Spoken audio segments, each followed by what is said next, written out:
ओम शांति।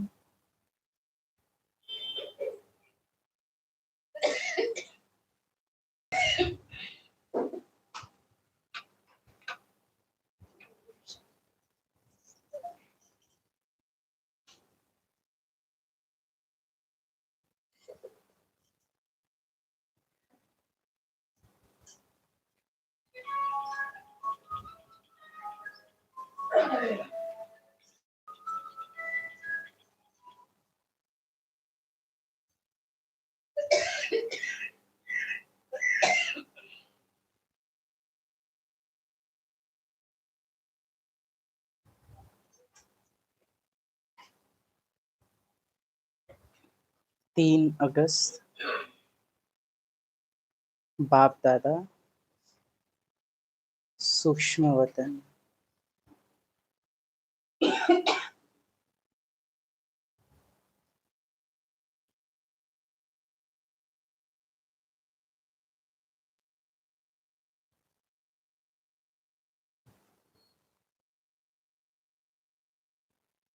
मीठे बच्चे,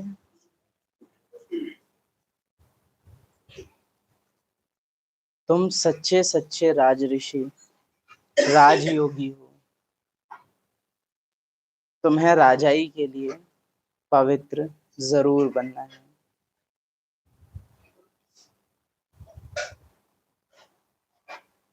राज ऋषि ही राजयोगी हो सकता है।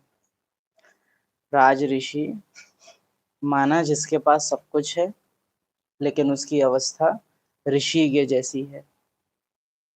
हमारे यज्ञ में जो उदाहरण लिया जाता है, कमल कमल पुष्प अच्छा उदाहरण है राज ऋषि का। कीचड़ में से निकला है लेकिन बहुत शुद्ध है। लेकिन अगर प्रैक्टिकल में देखा जाए तो बाबा ने कमल पुष्प से ज्यादा गुलाब के फूल को पसंद किया है जो कांटों में खिलता है। तो इन दोनों का ही मिला जुला स्वरूप, क्योंकि कमल में सौंदर्य है लेकिन खुशबू नहीं है। गुलाब कांटों में भी निकला है, सौंदर्य भी है और सुगंध भी है। तुम सच्चे सच्चे राज ऋषि राजयोगी हो जो अमीरी गरीबी, सुख दुख, लाभ हानि, निंदा स्तुति दोनों में बराबर रह सके, एक बराबर उसकी स्टेज रहे। वही है सच्चा सच्चा राजयोगी। असली योगी उसी को कहेंगे। योगी माना जिसको पता है कि वो यहाँ का नहीं है, और उसी की स्टेज बराबर रह सकती है जिसको पता है कि वो यहाँ का नहीं है। मैं आत्मा यहाँ की हूँ तो फिर तो मुझे जरूरत है धन की, फिर तो निर्धनता से मुझे तकलीफ होगी। अगर मैं यहाँ की हूँ नहीं तो ठीक है, था तो था, चला गया तो चला गया, संबंधी थे तो थे, चले गए तो चले गए। बहुत सिंपल और नॉर्मल बात है कि आत्मा यहाँ की है ही नहीं, और 84 जन्मों में उन अपने संबंधियों के पता नहीं कितने सारे संबंधी रहे। पिछले जन्म में मैं आत्मा शायद उन्हें जानती भी ना हूं, इस जन्म में रोए जा रहे हैं। ये सच अच्छे से रियलाइजेशन आपको राज ऋषि बना देता है।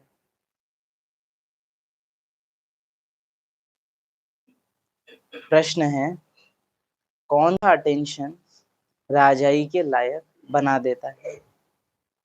उत्तर है, अगर पढ़ाई पर पूरा पूरा अटेंशन है तो राजाई मिल जाती है। बाप जो सुनाते हैं उसे अच्छी रीति सुनकर धारण करो। बाप ने सुनाया और बच्चों ने सुना तो राजाई मिलेगी। बात इतनी सिंपल। पढ़ने में बाबा एक्चुअली समझाना कुछ और चाह रहे हैं लेकिन हम समझ नहीं पाते। बाबा सदा आत्माभिमानी है, तो वो जब कह रहे हैं ना कि मैं तुमको सुनाता हूं, तो आत्मा आत्मा को सुना रही है। बाप ने सुनाया और बच्चों ने सुना तो राजाई मिल जाएगी। अगर सुनते समय उबासी देते, हम भक्ति मार्ग की तरह से नॉर्मल समझें कि बस सुन लिया और कल्याण हो जाएगा, तो ऐसे नहीं है कि सिर्फ भक्ति मार्ग की तरह से हम सुन लेंगे तो हमारा कल्याण है।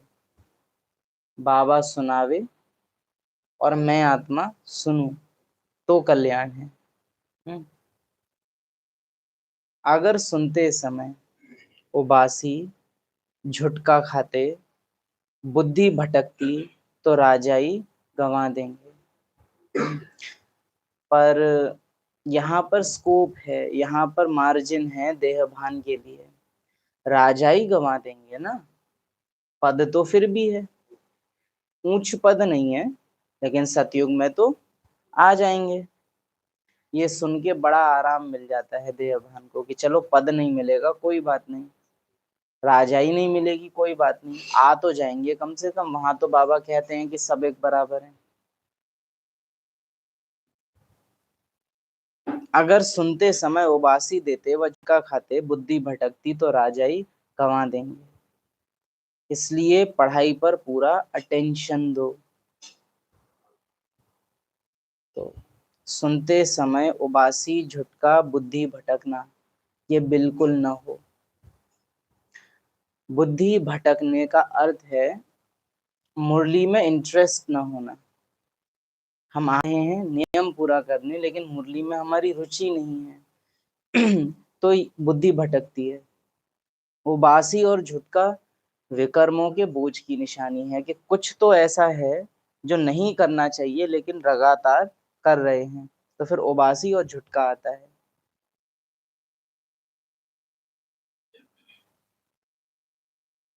ये बीच बीच में ज्ञान में चलते अपने से पूछते रहना होता है कि हम ज्ञान में चल रहे हैं क्यों, क्योंकि अब वापस घर जाना है। तो मेरा दिन वैसे बीता, मेरी एक्टिविटी वैसी रही कि अब घर जाना है।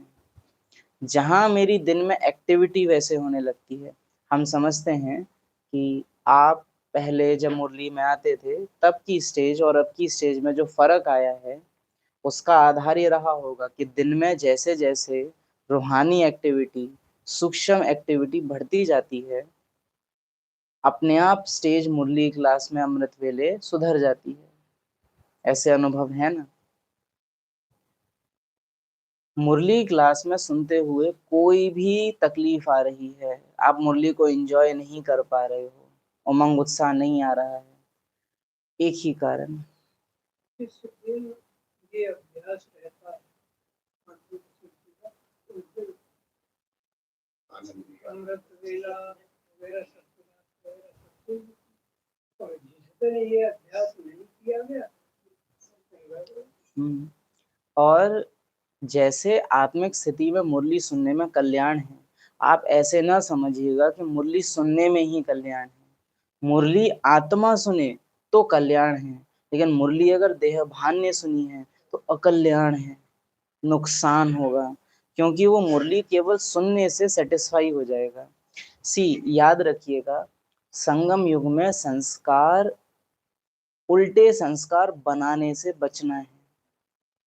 संगम युग में अगर हमने उल्टे संस्कार बनाए तो इनको ठीक करना बड़ा मुश्किल पड़ता है, क्योंकि ये संस्कार, देखिए, दुनिया में एक, बायोलॉजी की दुनिया में, दवाइयों की दुनिया में एक बात चलती है,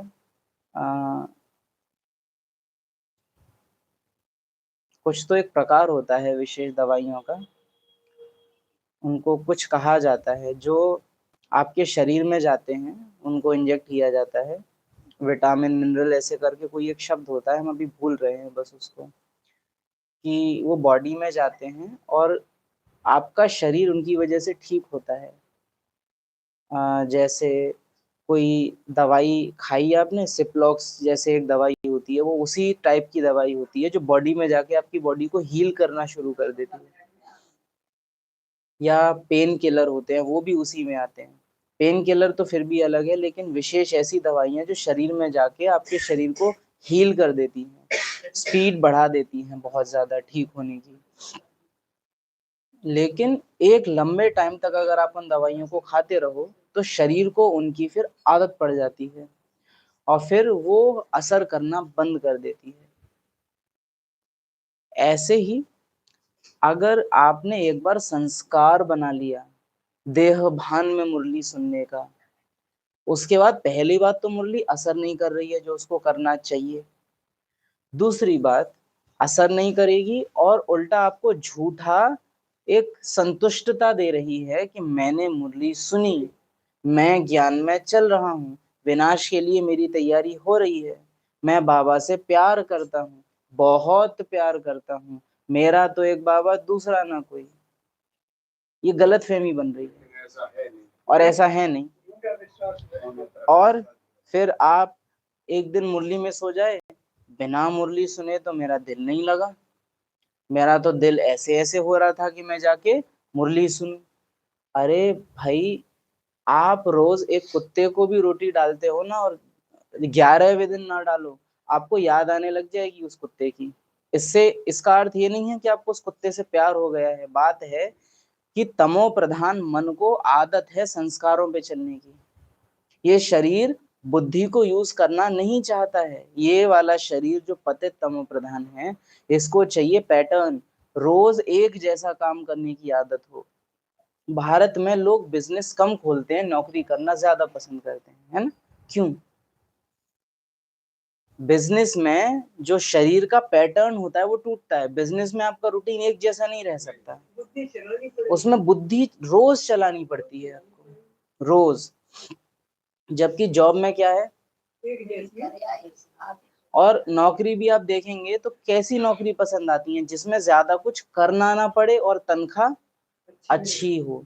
सरकारी टीचर, ज्यादा करना नहीं पड़ेगा, और जहां ज्यादा काम डाल दो उन्हों के ऊपर, वहीं आप देखो अरे सरकार खराब है।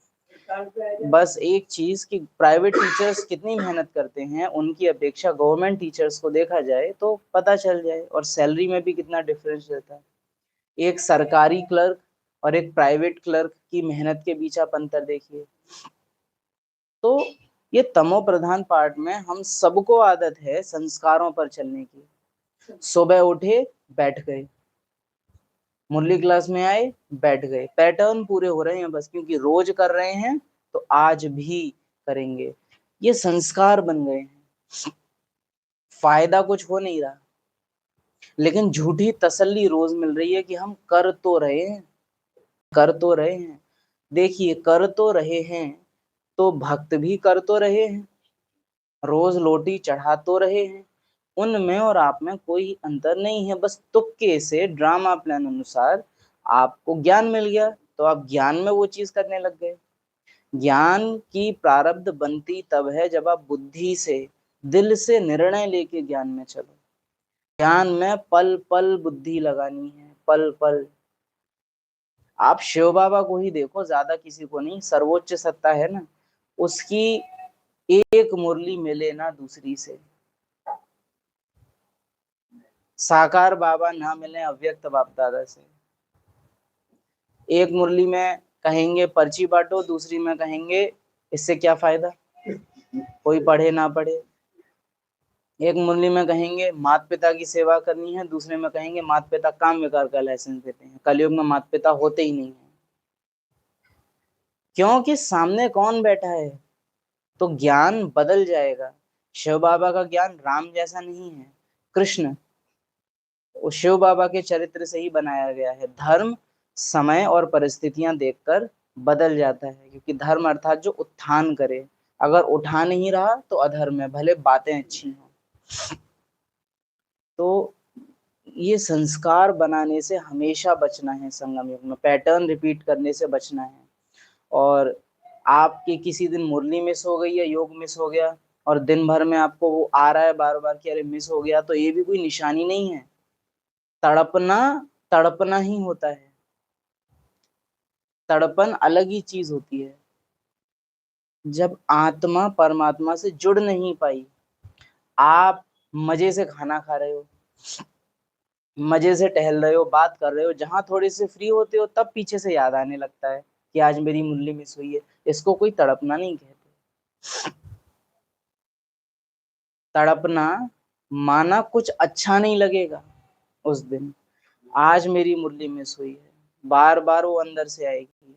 भोजन आपसे खाया नहीं जाएगा कि आज मुरली मिस हुई है मेरी, कुछ तो मुझे मुरली अपनी भरपाई करने के लिए कुछ तो करना है।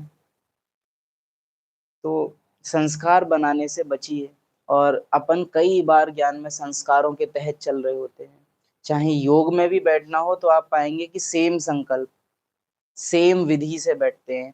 ये नहीं है कि आज चलो कुछ अलग अलग स्मृति के साथ बैठते हैं, नहीं, सेम सेम तरीका। कईयों की तो सालों साल सेम सेम कमेंट्री भी चलती रहती है, सेम गीत से चल रहा है।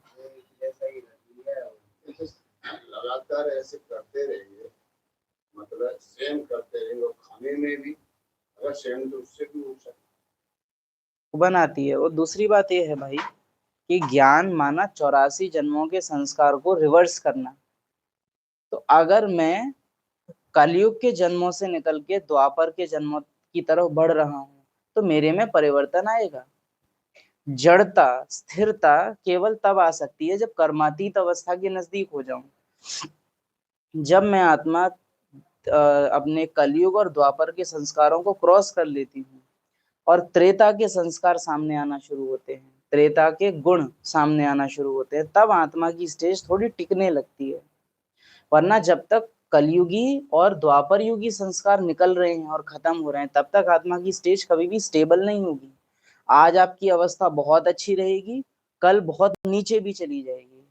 जिस दिन परिस्थितियां अवस्था को हिला तो रही हैं, लेकिन ऐसा नहीं है कि आज अर्श पे कल फर्श पे। इतनी तेज परिवर्तन तभी होता है जब कलयुगी या द्वापर युगी संस्कार हावी हैं। कलयुगी संस्कारों का तो ये रहता है कि अगर वो हावी हैं तो आज आपकी स्टेज बहुत ऊपर हो सकती है, कल हो सकता है बाबा याद तक ना आवे। इतना बड़ा चेंज आ जाता है। द्वापर युगी संस्कारों में इतना होता है कि बाबा याद तो रहेगा पर कुछ ज्ञान फॉलो नहीं होगा, स्टेज गिरेगी तो, बाकी बाबा अंदर रहेगा। त्रेता युगी संस्कारों में ये होता है कि हाँ स्टेज ऊपर नीचे तो होगी क्योंकि क्षत्रिय है, बीच में लड़ रहा है, लगातार युद्धरत है, लेकिन एक रस अवस्था धीरे धीरे थोड़ी बनने लगी है। अवस्था ऐसा नहीं है कि एकदम अज्ञानियों जैसे हम हो जाएंगे, बहुत स्थिर अवस्था होने लगती है।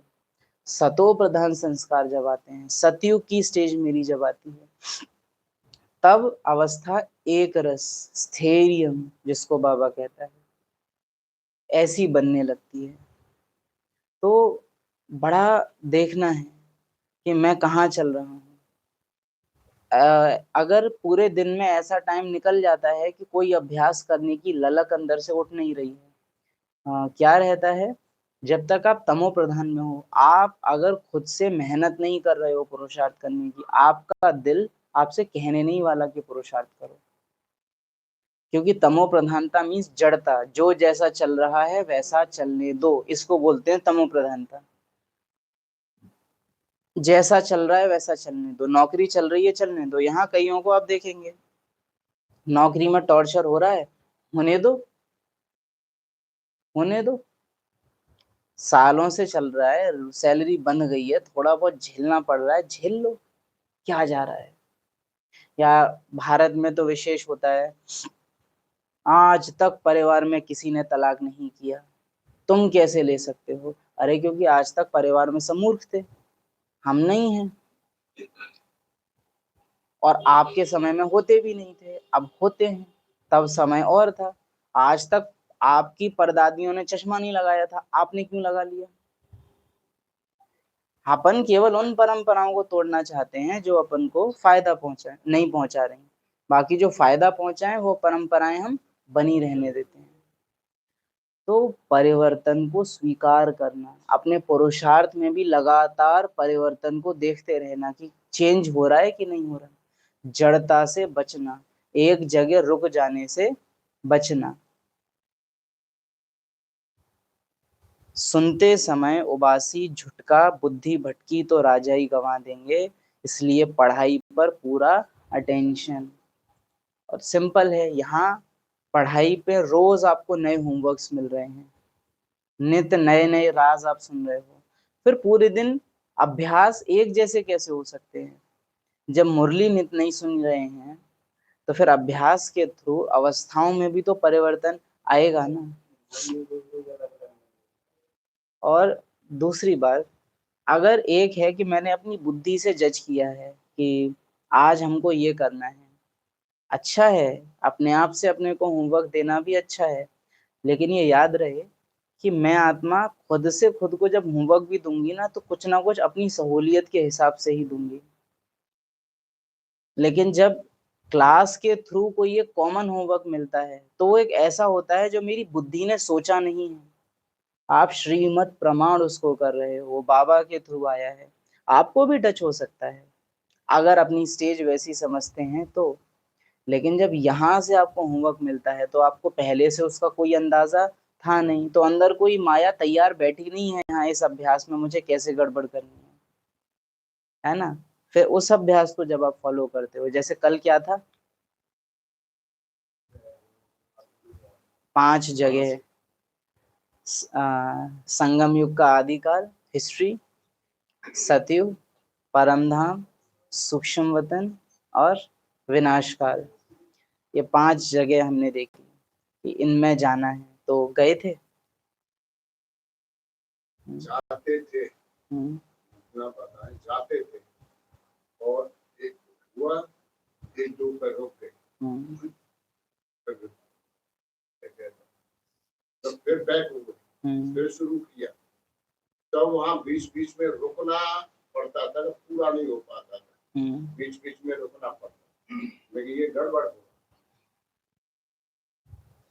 फिर भी कहेंगे कि कोशिश की, उसकी मुबारक है कि कोशिश की। ये गड़बड़ हो रहा है, कहीं ना कहीं हमारी बुद्धि कैसे नहीं कर पा रही है, कहीं कहीं गड़बड़ किया था। Wonderful, wonderful. सो हम कहेंगे कि जब कभी भी ऐसा हो रहा हो ना, चाहे 5 स्वरूप हो, चाहे ये 5 अलग अलग स्थानों का अभ्यास हो, इसमें हमेशा एक कोशिश करनी है कि अगर एक झटके में हम लगातार नहीं कर पा रहे, तो एक को पकड़ के अच्छे से करो। जैसे अभी परम धाम को अच्छे से अनुभव कर लो कुछ मिनट, फिर कुछ देर सूक्ष्म वतन को अच्छे से अनुभव कर लो, फिर थोड़ी देर बाद रुको, फिर कुछ देर बाद उसको विनाश काल को अच्छे से अनुभव कर लो। संगम युग के इतिहास में अच्छे से चले जाओ, साकार ब्रह्मा कैसे होंगे, मम्मा कैसी होगी, कैसी छोटी छोटी दादियां होंगी, या कैसे पिकेटिंग होती होगी, कैसे लाखा भवन में आग लगाई होगी, कुछ कुछ कुछ कुछ अपने अंदर चलाते रहो। जब एक एक को पकड़ के अच्छे से कर लेते हो, तो बुद्धि जान जाती है अच्छे से, क्योंकि संगम युग के अभ्यास ऐसे अभ्यास हैं जो बुद्धि को आदत नहीं है 84 जन्मों में किसी जन्म की, किसी भी जन्म में बुद्धि को आदत नहीं है वो चीजें करने की। तो हमारे संस्कार, हमारे सोचने का जो पैटर्न है वो टूटता है अभ्यास करने से। तो जो एक होता है ना वेस्ट थॉट्स, वेस्ट थॉट्स कैसे होते हैं, चक्रीय, एक जैसे चलते रहते हैं, कोई एक टॉपिक आएगा और उसके जैसे फिर वो चलता रहेगा चलता रहेगा। ये चक्र को तोड़ के स्वदर्शन चक्र में ले आता है आपको, क्योंकि आपने वो सोचा जो आपकी बुद्धि में पहले स्टोर्ड है नहीं, जो उसने आके तुमको बताया कि तुम वास्तव में हो। ये देहभान सोचता है 63 जन्मों के आधार से, उसके जो इसके अनुभव हैं, और इस जन्म का जो कचड़ा इसने भर रखा है। संस्कार और भावनाएं काम करती हैं पिछले 63 जन्मों की, और संकल्प विचार चलते हैं, टॉपिक्स चलते हैं इस जन्म के अनुभव के। लेकिन जब आप सोचने लगते हो अनादि काल, जब आप सोचने लगते हो आदि देवता काल, तो फिर ये जो पैटर्न है वो टूट जाता है, वो चक्र टूट जाता है, वो चक्र टूट जाता है।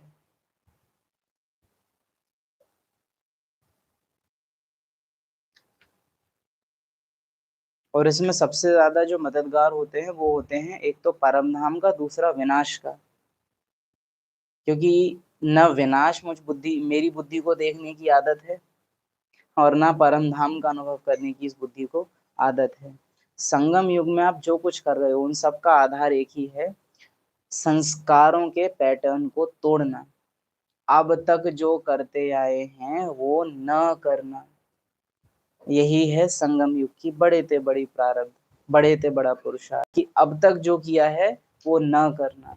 हमारी दिनचर्या भी वैसी ना चले जैसी अब तक चलती है। ये दिन में से 2 घंटे निकाल देना ज्ञान में आना नहीं होता। दिन के सारे घंटे बाबा को दे देना। ऐसे नहीं है कि लौकिक के काम काज ना करना, लेकिन सोच से वहां हमारा तन होगा, यहाँ हमारा मन हो, ऐसी अवस्था में आ जाना। ओम शांति।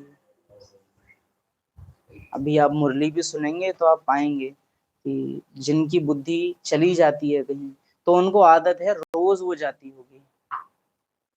तो वो बढ़िया संस्कार बन गया उसका। रोज आदत हो जाती है। जैसे लोगों को आदत होती है गाड़ी चलाते टाइम बुद्धि को ऑफ कर देने की। ये गाड़ी चल रही है, अब गाड़ी चलने में क्या है कि शरीर को आदत है गाड़ी चलाने की, तो बुद्धि कहीं और चली जाएगी। बर्तन धोते समय, झाड़ू लगाते समय, क्योंकि उसमें हमको बुद्धि लगाने की जरूरत नहीं है, तो बुद्धि वहां से निकल के कहीं और चली जाएगी, कुछ और सोचने में चली जाएगी, और वो काम अपने आप हो जाएगा और पता भी नहीं चलेगा कि कब हो गया। और इसी वजह से हमसे गलतियां और एक्सीडेंट्स बहुत ज्यादा हो जाते हैं कई बार, क्योंकि बुद्धि वहां, जब तक कोई एक्सीडेंट नहीं हो रहा है तब तक तो ठीक है, लेकिन अचानक कोई सामने आ गया तो बुद्धि वहां थी नहीं जो सडनली डिसीजन ले सके। कोई परिस्थिति तो होगी ऐसी कि आप कितना ही डिसीजन ले लो बच नहीं सकते, लेकिन कोई कोई परिस्थितियों में एक्सीडेंट्स ऐसे होते हैं जहां बच सकते थे, लेकिन क्योंकि बुद्धि वहां प्रेजेंट नहीं थी, वो सडनली डिसीजन ले नहीं। आप ऐसा समझिए कि प्लेन जब गिरने लग गया तब पायलट आके सीट पे बैठा, तो दिक्कत होगी उसको संभालने में। पहले से बैठा हुआ था, चला रहा था, और फिर कुछ हुआ तो वो तुरंत संभाल लेगा, क्योंकि उसे पता है कि कहाँ कहाँ बिगड़ सकता है। तो पायलट बुद्धि गायब थी, आत्मा कहीं और मगन हो रखी है, मन उसे बहा के कहीं ले गया है बुद्धि के साथ, और शरीर संस्कारों पे चल रहा है। फिर एकदम कोई अचानक की कंडीशन आई और संस्कार धोखा दे देंगे, क्योंकि संस्कार पैटर्न है, संस्कार निर्णय नहीं ले सकते, संस्कार पैटर्न दोहरा सकते हैं। तो हाथ पैर क्या होते हैं, जम जाते हैं। अगर कोई अचानक की परिस्थिति आई और कोई जम जाता है, कुछ एक्ट नहीं कर पाया, दैट मीन्स वहां किसने काम किया, संस्कारों ने। बुद्धि रिएक्ट करेगी हमेशा, कुछ ना कुछ वो कुछ अलग करेगी, क्योंकि इंटेलिजेंस का काम ही ये है कि वो निर्णय ले और जो चल रहा है उससे कुछ अलग कर दे। जिनके जीवन में जड़ता है, बहुत एकदम जम गए हैं, कुछ चक्र में फंस गए हैं, कारण एक ही है, बुद्धि यूज नहीं कर रहे हैं। कोई भी पूछे ना कि कई बार होता है कि भाई जी क्या करें, बहन जी क्या करें, फंस गए हैं, निकल नहीं पा रहे। सिंपल, अपनी बुद्धि यूज करना शुरू कर दो। आप झाड़ू लगा रहे हो तो बस झाड़ू ही लगाओ। मैं आत्मा हूँ, शरीर द्वारा झाड़ू लगा रही हूँ। मैं आत्मा हूँ, इस रथ द्वारा झाड़ू लगा रही हूँ, घर को साफ कर रही हूँ। अपनी बुद्धि को कहीं जाने मत दो, वो जहां है, जो काम कर रही है उसे उसी काम में लगाओ, आत्मिक स्मृति में। अगर हम अज्ञानी होते तो हम आत्मिक स्मृति वाली बात इसमें ऐड नहीं करते, लेकिन क्योंकि पुरुषार्थी हैं तो आत्मा के बेनिफिट भी हो और शरीर को भी फायदा मिले, दोनों बातें कहेंगे कि आत्मिक स्मृति में जो कर्म वर्तमान में कर रहे हो उसमें अपनी बुद्धि को लगा दो। फिर आप बोलोगे अरे बेटी के मायके वालों से बिगड़ रखी है, बेटे की ससुराल वालों से बिगड़ रखी है, तो उसमें झाड़ू आने से कैसे फायदा मिलेगा। अरे करके तो देखो, करके तो देखो। दुकान नहीं चल रही और काला धागा बंधवाने से दुकान चलने लगती है, तो लॉजिक तो वहां भी नहीं बैठता। बेटी की शादी नहीं हो रही तो उसको नीले रंग का पत्थर पहना दो उंगली में, लॉजिक तो उसमें भी नहीं बैठता, लेकिन करते हो ना। ये सूक्ष्म एक्टिविटी है जो हम समझ नहीं सकते कि कहाँ कौन सी गांठ कैसे खुल जाती है और उसका फायदा कहाँ मिल जाता है हमको। तो अपनी बुद्धि को प्रेजेंट में लाना शुरू करो, तो बुद्धि क्या है, पार्ट बजाना शुरू करेगी कम से कम। अभी क्या है कि बस ड्रामा एक कठपुतली को चलाए जा रहा है, क्योंकि आ तो गया है बैल ड्रामा में, तो अब बैल आ ही गया है तो चलाना तो पड़ेगा, तो ड्रामा धक्का दे दे के चला रहा है।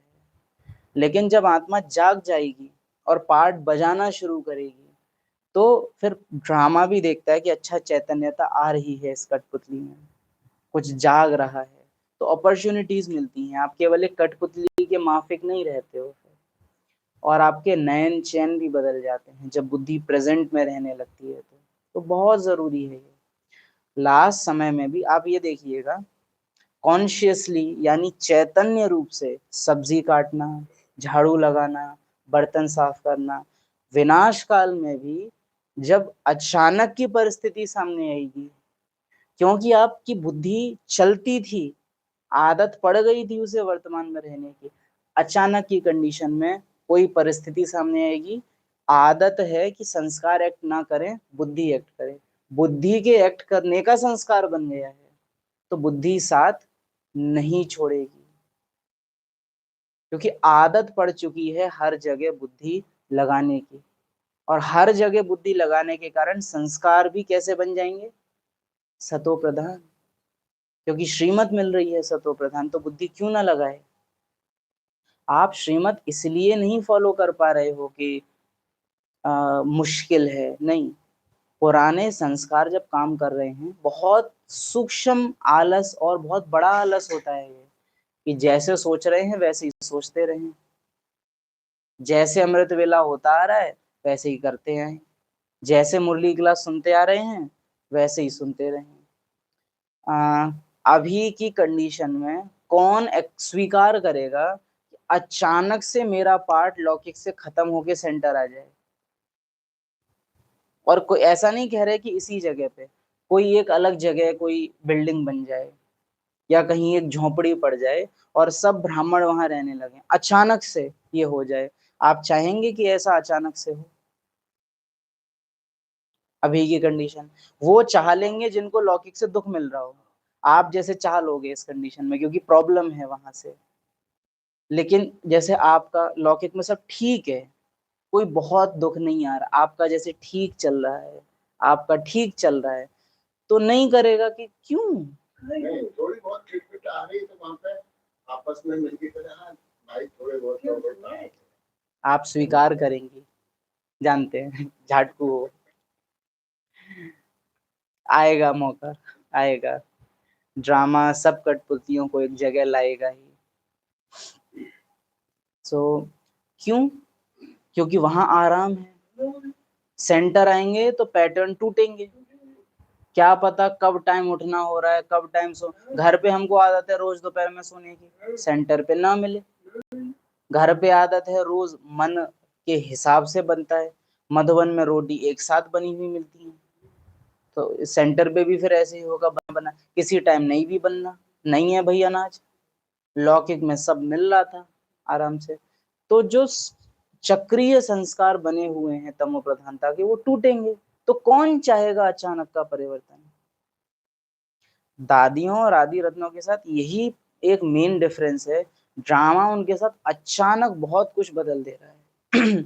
अगर आप कराची से आबू आने की भी यात्रा देखेंगे तो उन्होंने शिप में यात्रा की थी, 5-6 दिन वो लोग जहाज में ही रहे थे, क्योंकि जहाज की यात्रा कोई बहुत फास्ट नहीं होती है, समय लगता है, तो 5-6 दिन वो लोग समुद्र में ही थे, कंप्लीटली जीवन अलग, तबीयत बिगड़ी थी बहुतों की, जैसे ट्रेन में आपको 4-5 दिन बताने लग जाएं, संस्कार बदल जाएंगे, आपके पैटर्न टूट जाएगा। कई लोगों को तो ट्रेन से उतरने के बाद भी ज्यादा लंबा ट्रेवल कर दे तो वो ट्रेन की आवाज आती रहती है कानों में, बहुत ज्यादा खराब हो जाती है। क्यों? उसका भी कारण अगर गहराई में अपन देखें, अपन को आदत है दूर दूर तक मनुष्यों की बस्ती देखने की, समुद्र क्या होता है, किलोमीटर दूर तक कोई दिखाई ही नहीं दे रहा है, ये एक ऐसा अकेलापन अंदर और एक ऐसा डर लाता है जो हालत खराब हो जाती है, क्योंकि कई किलोमीटर तक आपको कोई दिख ही नहीं रहा। दूसरा, हमको आदत है स्टेबल जमीन पे चलने की, जहाज ऐसे ऐसे ऐसे ऐसे होता है, तो मोशन सिकनेस होती है, संस्कार टूटते हैं। और हम आदि रत्नों को विशेष कहेंगे कि ड्रामा और बाबा ने पूरी वफादारी निभाई है कि उनके सारे संस्कारों के पैटर्न्स तोड़े हैं, रिपीट नहीं किया है उनको।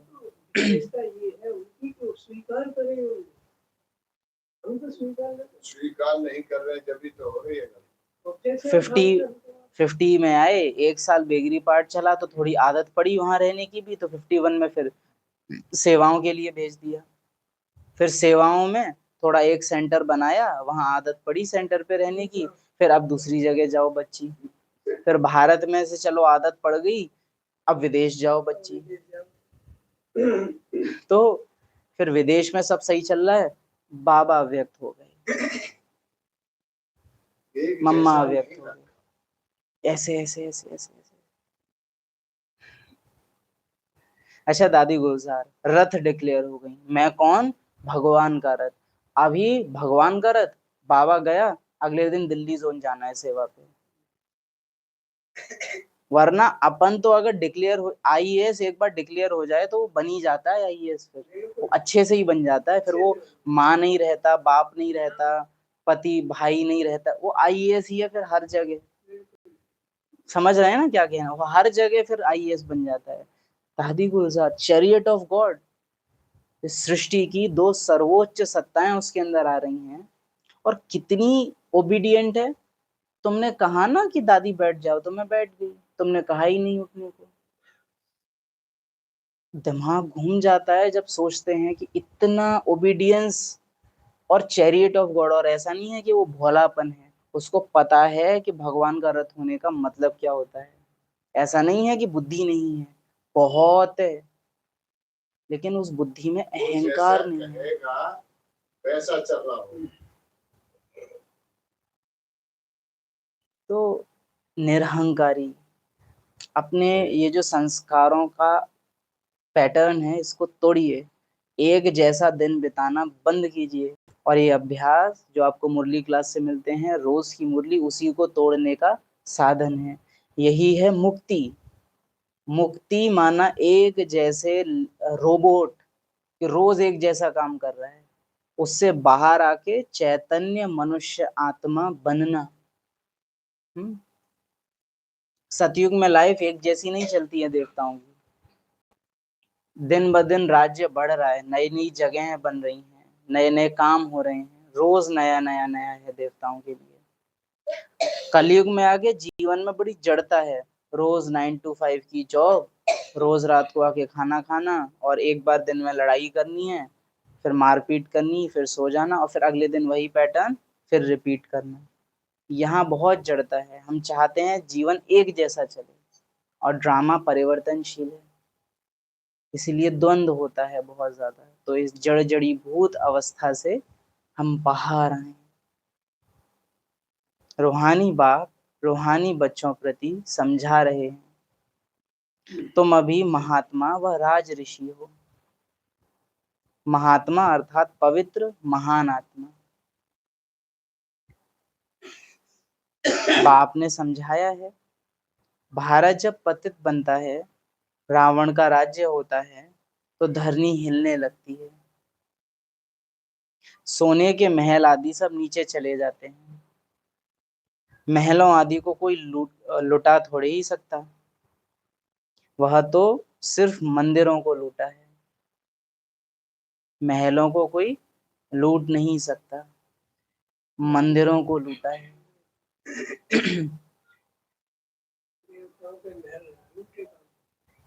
इसको समझ में आता है कि जैसे लैब्स होती हैं ना, तो उसमें एंट्री के वो होते हैं कार्ड्स, कि ये लेबोरेटरी लेवल 3 की है, तो इसमें केवल लेवल 3 वाला कार्ड जिनके पास है वही जा सकते हैं, उसके अलावा और कोई उनमें जा नहीं सकता। वो काम ही नहीं करेगा तो लैब का गेट ही नहीं खुलेगा। तो वैसे देखने में तकनीक जैसा नहीं लगता है, लेकिन इतनी वंडरफुल टेक्नोलॉजी है कि अगर चेतना का लेवल सतो नहीं है तो आप उन महलों को यूज नहीं कर सकते। जहां कोई द्वापर युगी आत्मा जन्म लेगी और कदम रखेगी धरती पे, ड्रामा डिटेक्ट कर लेगा कि कोई आ गया, कोई रजो प्रधान बुद्धि आ गई। और जैसे ही ड्रामा को डिटेक्ट होगा कि हाँ कोई रजो प्रधान आ रहा है, ये जो पूरी प्रक्रिया है ये शुरू हो जाएगी। जहां द्वापर युगी आत्माओं ने जन्म लेना शुरू किया, महल गायब, धीरे धीरे नीचे जाने लगेंगे। स्टेज ही स्टेज को यूज करने का अधिकार देती है। जैसी स्टेज होगी वैसी स्टेज होगी। दोनों में स्टेज का मतलब अलग है। हाँ? महलों को कोई लूट नहीं सकता, मंदिरों को लूटा है। कुछ जेवर सोना आदि ले गए हैं। गीता में जो कुछ लिखा है वह सब मैंने कहा नहीं है, वह तो मनुष्यों ने मेरे महावाक्यों का बाद में बैठ शास्त्र बनाया है। हमने जो तुमको सुनाया वह तुमने ही सुना, और फिर जाकर राजाई की। तो मैंने जो सुनाया वो सिर्फ तुमने सुना। इतना बड़ा नशा है ये कि 800 करोड़ आत्माओं में हम कुछ चंद आत्माएं होंगी जो भगवान ने जो कहा हमने डायरेक्ट सुना, और किसी ने नहीं सुना और ना सुन सकेगा। धारणाओं को कैच, उसको प्रेरणाओं को कैच करें लास्ट में अलग चीज है। बाबा ने सुनाया और मैंने सुना। फिर जाकर राजाई की, वहां ये ज्ञान नहीं रहता। हठ योग और राजयोग में बहुत फर्क है, ये बातें समझने की है। जिसको समझ में नहीं आती होंगी वे झुटका खाते उबासी देते रहेंगे। यह आंखें खोलकर सुनना होता है। कोई आंख बंद करके भी बैठा है पापा के सामने। ये आंखें खोलकर सुनना होता है।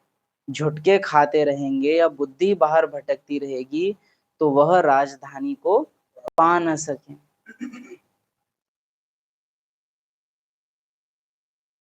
किसी गुरु की आशीर्वाद से किसको धन मिल गया तो उनके पीछे चटक पड़ेंगे। कई आत्माएं ज्ञान में भी उस रीत से चलती हैं कि पहले एक दिन मुरली सुनने आए, उसी दिन कुछ फायदा हो गया या कुछ अच्छा लग गया तो धारणा बैठ जाती है कि इनसे फायदा हुआ, तो रूटीन बन जाता है फिर डेली आने का। लेकिन एक दिन फिर बहुत बड़े नुकसान भी होंगे। और लालच वाला रूटीन बनता है और एक दिन झटका होगा उल्टा तो फिर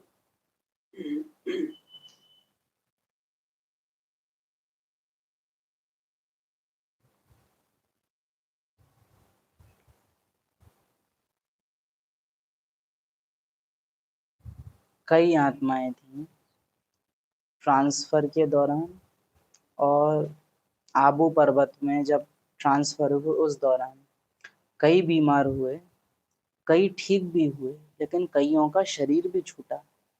ऐसे नहीं था कि कोई सब एकदम हेल्दी आ गए थे और फिर बीमार पड़े थे और उसके बाद ठीक हो गए थे। कईयों का शरीर भी छूटा था उस बीमारी के दौर में। लेकिन आप सोच के देखिए, अरे मोए मेरे माँ बाप के पास ते ले आए, यहाँ बीमार डाल दई हूँ, इलाज भी ना कर। कराची वॉज वेरी बहुत डेवलप्ड सिटी है वो उस टाइम की। उस समय के हिसाब से कराची बहुत सुंदर शहर है जहाँ सारी सुविधाएं हैं, हॉस्पिटल आदि हैं। यहाँ दादी जानकी के पास कोई डॉक्टरेट की डिग्री तो है नहीं, ना बाबा के पास है, ना ही बहुत अच्छी मेडिसिन हैं। आबू का पहला ढंग का हॉस्पिटल ब्रह्मा कुमारीज ने खुलवाया है, जो ग्लोबल हॉस्पिटल है, जे वाटूमल ग्लोबल हॉस्पिटल। वरना वहाँ के गांव के लोग और पहाड़ी लोग ज्यादा थी ही नहीं मेडिकल सुविधाएं। आज तो फिर भी बहुत खुल गए हैं, उस टाइम में ज्यादा थे ही नहीं। तो बहुतों ने शरीर छोड़ा। कितना इजी होता है संशय आना। इससे तो वहीं रहते। क्या कहावत चलती है, जान बची तो लाखों पाए,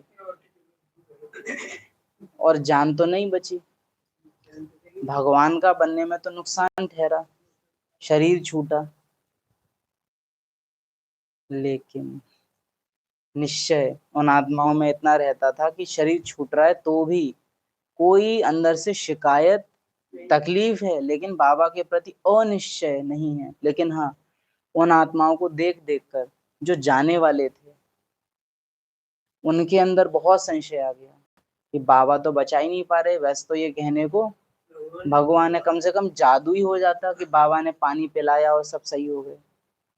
अगर आप ये कहते हो ना कि जिन्होंने निश्चय बुद्धि होके छाछ और डोडा खा लिया और ठीक हो गए तो बाबा का चमत्कार था, तो आप गलत समझे हैं उस पूरी लीला को। उसके निश्चय की ही अपनी परीक्षा थी। निश्चय बुद्धि हो खाया तो शरीर ने वैसा काम किया और ठीक हो गया। अनिश्चय बुद्धि होके खाया तो काम नहीं किया और बीमार पड़ गए।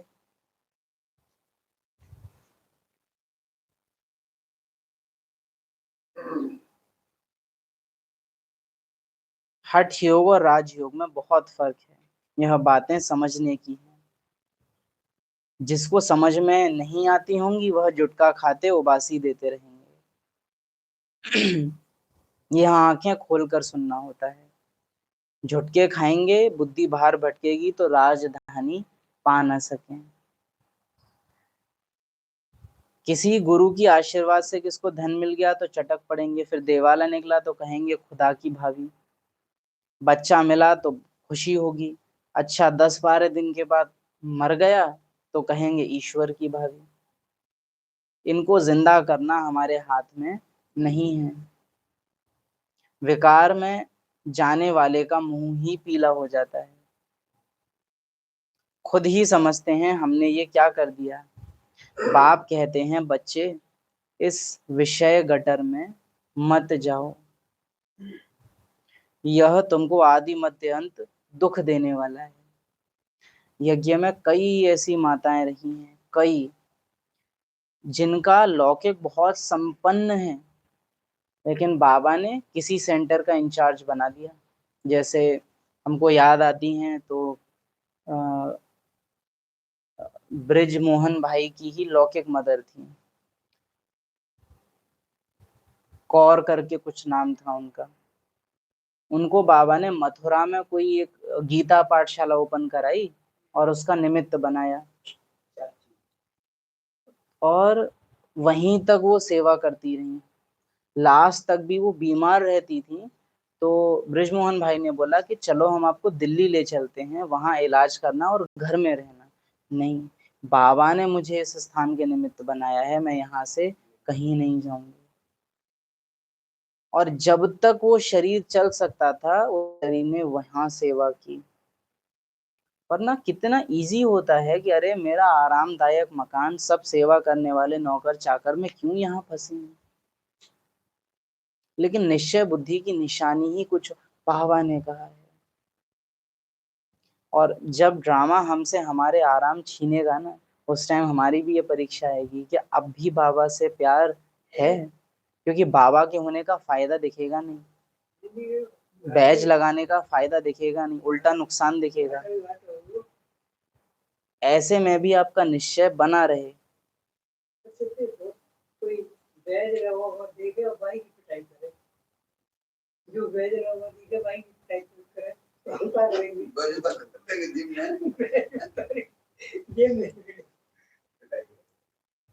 तो बाबा से ड्रामा में बेनिफिट न मिले तो भी बाबा से प्यार बना रहे तो कहेंगे हाँ निष्काम बच्चा, निष्काम सेवाधारी बाप का निष्काम बच्चा, कि हाँ प्यार किया है। प्यार किया तो डरना क्या, ऐसे करके कुछ कहते हैं ना। इसके बाद और लाइन भी आती है, तो प्यार किया तो डरना क्या। एक बात और है, ब्रह्मा कुमारी कोई मुख से मतलब ज्ञान का शब्द निकल जाए, ज्ञान का शब्द निकल जाए और आगे वाला ऐसा बिगड़ता है। बिगड़ता है तो वही बात है। मैं तो बुद्धि है कहा देता हूँ तुम क्या ऐसे उल्टे सीधे सवाल जवाब करते हैं। तो फिर हम कहते हैं कि सच्चाई को सुनने की आपके अंदर शक्ति नहीं। सच है और है पर सच है, फिर उसको सुनने में क्या दिक्कत आ रही है। उन लोगों को सूट भी रामायण करती। आप कभी कोई ऐसा इवेंट आपने कभी सुना है जहां लगातार 7 दिन तक गीता का पाठ हो रहा हो? आप नहीं सुनेंगे। लेकिन 24 घंटे में रामायण की चैंटिंग हो रही है, वो आप सुन लेंगे। क्योंकि वो सुनने में बड़ी अच्छी है। बाप ने बुरा किया, जी पिताजी। माँ ने बुरा किया, जी पिताजी। पत्नी सही भी कर रही है तो उसको निकाल दो। भले वो लीला है, उसमें हम सीता या राम की कुछ गलती नहीं निकाल रहे हैं, वो राज जानते हैं, वो अलग बात, लेकिन समाज के दृष्टिकोण से बता रहे हैं। भाई कैसा, चरण पादुका रख के रहा है। हनुमान कैसा, ये बहुत क्यूट क्यूट चीजें हैं। परिवार ना टूटे, कोई कुछ बुरा कर रहा है सब झेल लो। सीता कैसी है, सब झेल लेगी, सब सह लेगी। और कैसी पत्नी चाहिए? हाँ, हनुमान या लक्ष्मण कोई बनना नहीं चाहता ऐसे में कि भाभी के साथ गलत हो रहा है तो भाई के खिलाफ चला जाए। यहाँ सब क्या बनना चाहेंगे? राम।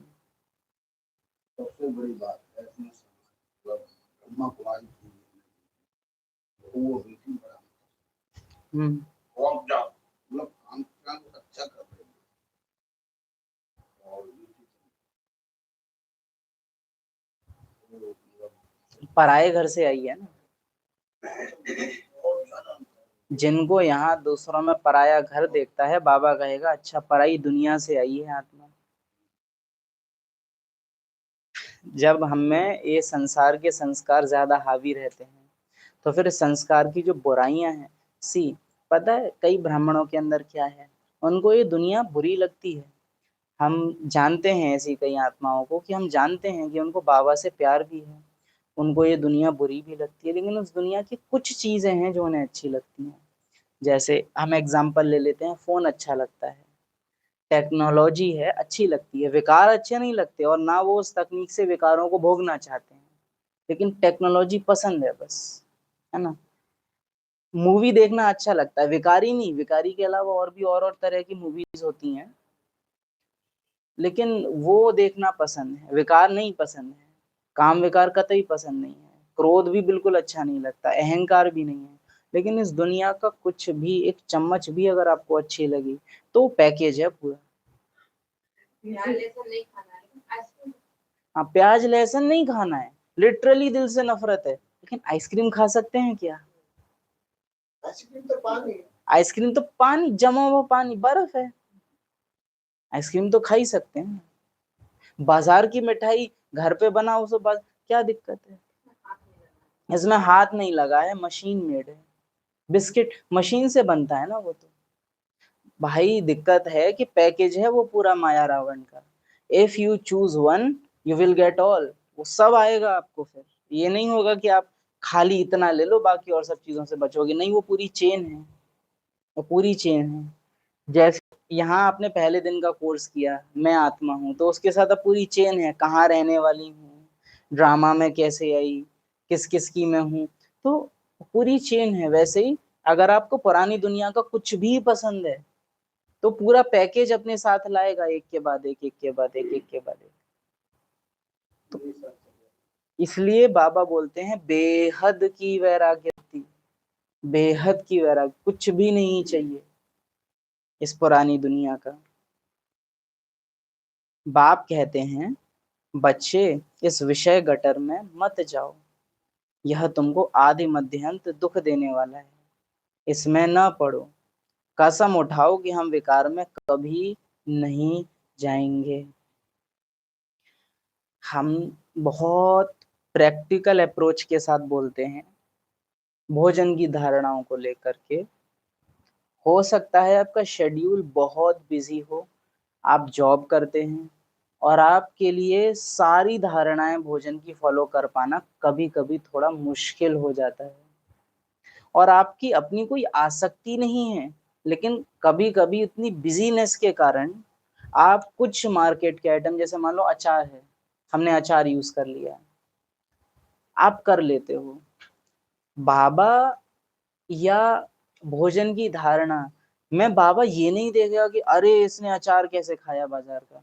बात बस इतनी है कि क्या आसक्ति थी, क्योंकि बाजार की चीजें स्वादिष्ट होती हैं, केमिकल्स वगैरह डल के वो बहुत टेस्टी बन जाती हैं, और अपनी घर पे जो आप चीजें बनाओगे वो उतनी स्वादिष्ट नहीं बनेंगी जितनी बाजार की।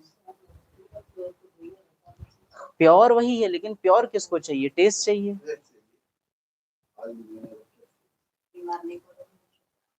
अच्छा, मुरली कैसी चाहिए? प्योर राज युक्त मुरली चाहिए या टेस्टी, बहुत मीठी मीठी अच्छी अच्छी हंसी मजाक वाली मुरली चाहिए?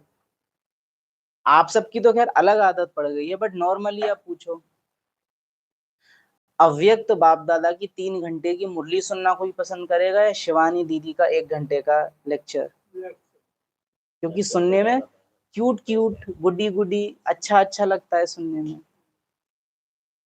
करछुली लो मंत्र घुमा दो, मैं आत्मा ऐसी, पानी चार्ज, सुनने में अच्छा लगता है।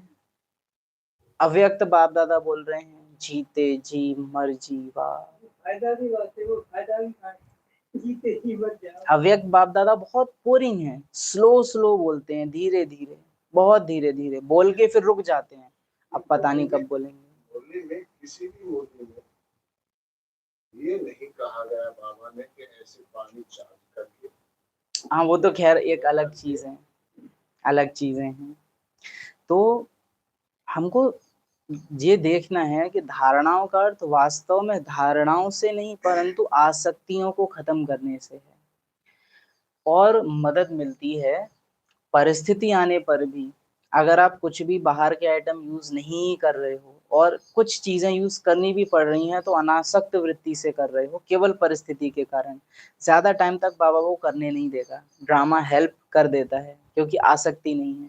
आसक्ति है तो फिर आप फंसते चले जाओगे कि पहले खाली बाहर का रूह अफ़ज़ा यूज कर रहे थे, अचार यूज कर रहे थे, फिर धीरे धीरे एक दिन मिठाई भी आप यूज कर लोगे कि अरे उतना तो कर ही रहे हैं, कम से कम इतना कर लो, इतना करो तो कम से कम थोड़ा इतना और कर लो। ऐसे करते करते कब बाहर निकल जाते हैं पता नहीं चलता।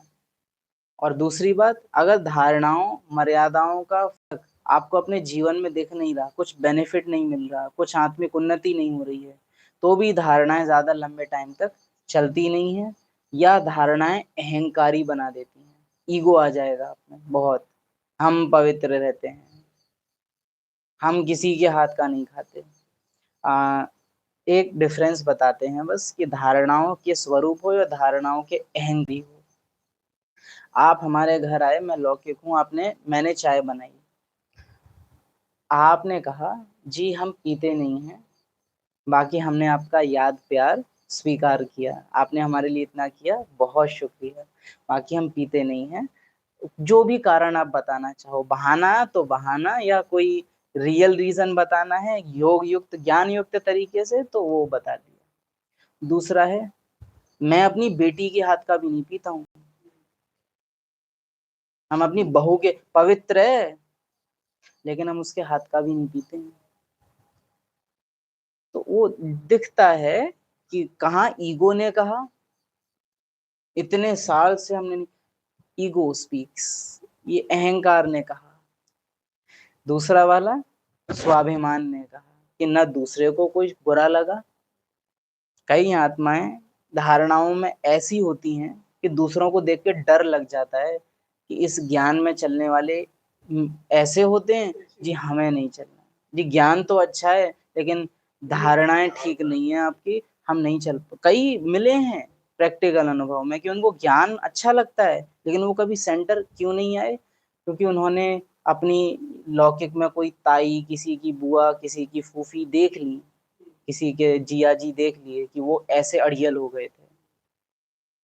8 साल ज्ञान में सही शादी कर ली, सारे काम कर दिए, तो आजकल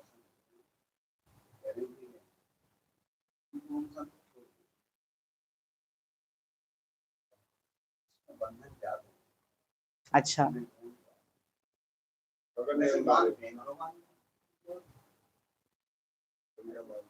कई आत्माएं हैं जो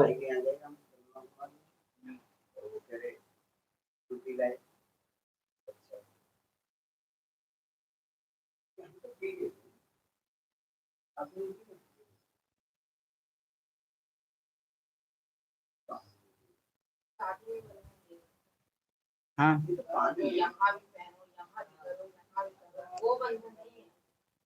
बिछिया भी पहनो, अनबट भी पहनो, 4 अंगूठी गले में सांकर डाल के रखो, यहाँ पे ताला लगा के रखो, यहाँ यहाँ, वो बंधन नहीं है, ये बंधन है, ये हल्का सा, ये वो बंधन नहीं लगते, ये नियम, ये बंधन लगते हैं। कारण पैटर्न टूटते हैं ना, संस्कार टूटते हैं, ये बंधन लगता है। मीठा पानी है, बहुत होता है। कोल्ड ड्रिंक तो पी ही सकते हैं, मशीन बनाती है। सोडा वाटर होता है ये तो, सोडा वाटर।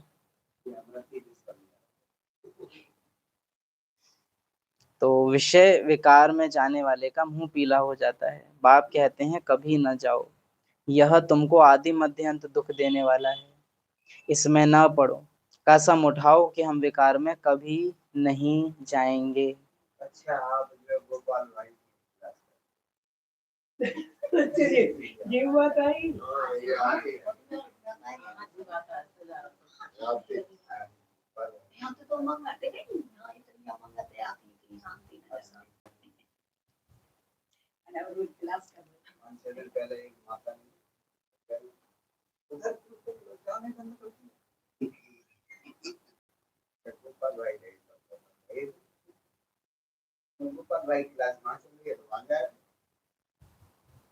बहुत जबरदस्त कमाई तुम कर रहे हो, कमाई हुई है। सी क्या है, इन्वेस्टमेंट तब तक अच्छी लगती है जब रिटर्न आता है। आप कहीं पैसा लगाए जा रहे हो और कुछ मिल ना रहा हो तो एक टाइम में दिल टूटेगी।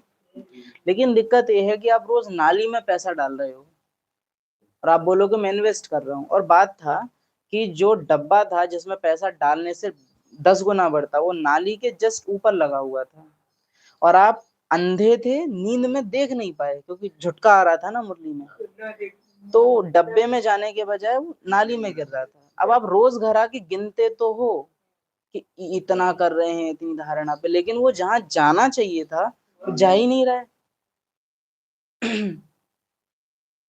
तो बहुत जबरदस्त कमाई तुम कर रहे हो, बाकी सब गंवा रहे हैं।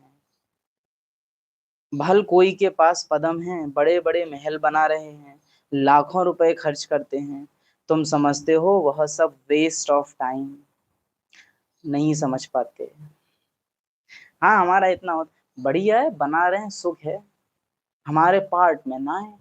दुख आ गया हल्का सा बोलने में। हमारा पार्ट अलग है, उनका पार्ट अलग। बात तो सही है, लेकिन क्या ये बोल पाए उन्हें भगवान नहीं पढ़ा रहा, मुझे भगवान पढ़ाता है ना। बहुत अलग बात पड़ती है, क्योंकि आप ज्ञानी जीवन में चलते हुए एक अज्ञानी घोर शराबी और जुआरी व्यक्ति को देखोगे, आपसे ज्यादा सुख साधनों की स्थिति में वो दिखेगा। और आप ज्ञानी योगी होके शायद खाने के लाले पड़ने की कंडीशन में कभी कभी आ गए हैं, छाछ डोडा, है ना। लेकिन फिर भी अंदर संशय न आए, नाज रहे अंदर, मुझे भगवान पढ़ाता है। कहा ना आज की मुरली की स्टार्टिंग में कि इफ अगर मैं आत्मा हूं जो इस कहानी की नहीं है, तो फिर कहानी में प्रॉफिट हो या लॉस हो, आत्मा की स्टेज एकदम स्थिर रहती है। लेकिन अगर मैं कहानी से हूँ, कहानी का कुछ हूँ, तो फिर कहानी का हर उतार चढ़ाव मुझे प्रभावित करेगा। मेहमान ही सुरक्षित है, गेस्ट ही सेफ्टी का साधन है, गेस्ट होना। जो आज बाबा ने बोला, राजयोग राज ऋषि, राज ऋषि राजयोगी, राज ऋषि मेहमान, राजयोगी न्यारापन। जो मेहमान है वही न्यारा है और वही सेफ है। याद है सेफ्टी का साधन, याद ये रखना कि मैं मेहमान, मैं यहाँ की हूं ही नहीं।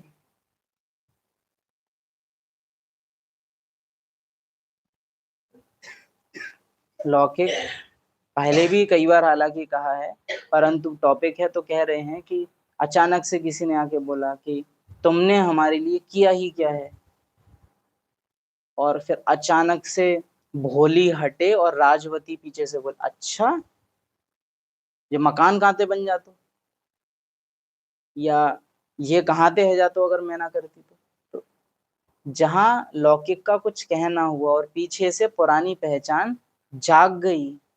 मैंने कैसे, सही बात है, मैंने कुछ किया ही नहीं, बना बनाया ड्रामा। मेरे थ्रू तुमको मिलना था, मिला। सही बात है, सामने से कहने की जरूरत नहीं होती है, इस बात अंदर ही अंदर चलता है कि स्टेज भी बिल्कुल नहीं हिलती। सही बात है, हमने किया ही क्या है। बाकी बाहर तो अगर आपको जरूरत पड़े थोड़ा रुद्र रूप रखने की तो वो भी रख सकते हो। हमने नहीं किया है ना तुम्हारे लिए कुछ, ठीक है। हम अपना अगर कर सकते हो तो तुमसे सब कुछ वापस लेते हैं, तुमको जो देने वाले हो उनसे ले ले, हम चले। ऐसे कैसे?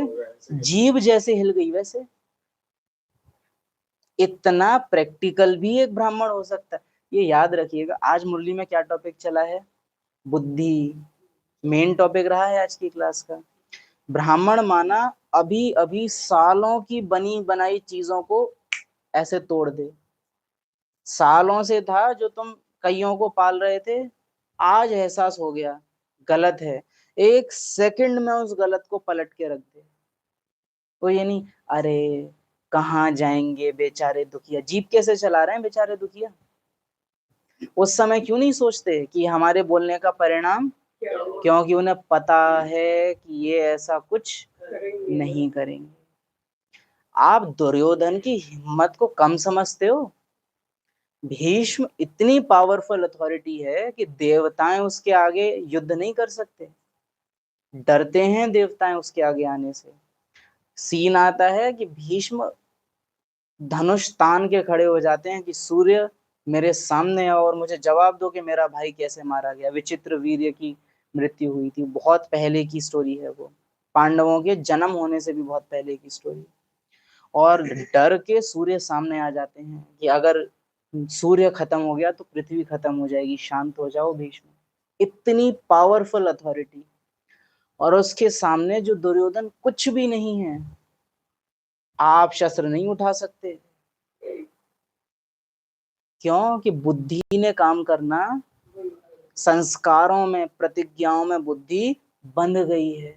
बेटा है, इसके खिलाफ मैं कैसे कुछ कर सकती हूँ, बेटी है, इसको मैं, तुम मत करो। जिसके माँ बाप योग्य नहीं होते फिर ड्रामा उसका माँ बाप बनता है, और बहुत योग्य माँ बाप होता है वो। उनके लिए जो करना उचित होगा यदि मैं नहीं करूंगा तो सिस्टम करेगा, फिर न्याय होके रहेगा। तुम्हारे थ्रू नहीं होगा तो किसी और के थ्रू होगा, लेकिन होगा। जस्टिस डिलीवर होके रहेगी। तुम निमित्त नहीं बने, कोई और निमित्त बन जाएगा। तुमने अपनी संतान को कभी दुख नहीं होने दिया, कोई और बहुत ज्यादा दे देगा। तुम देते तो समझ जाते।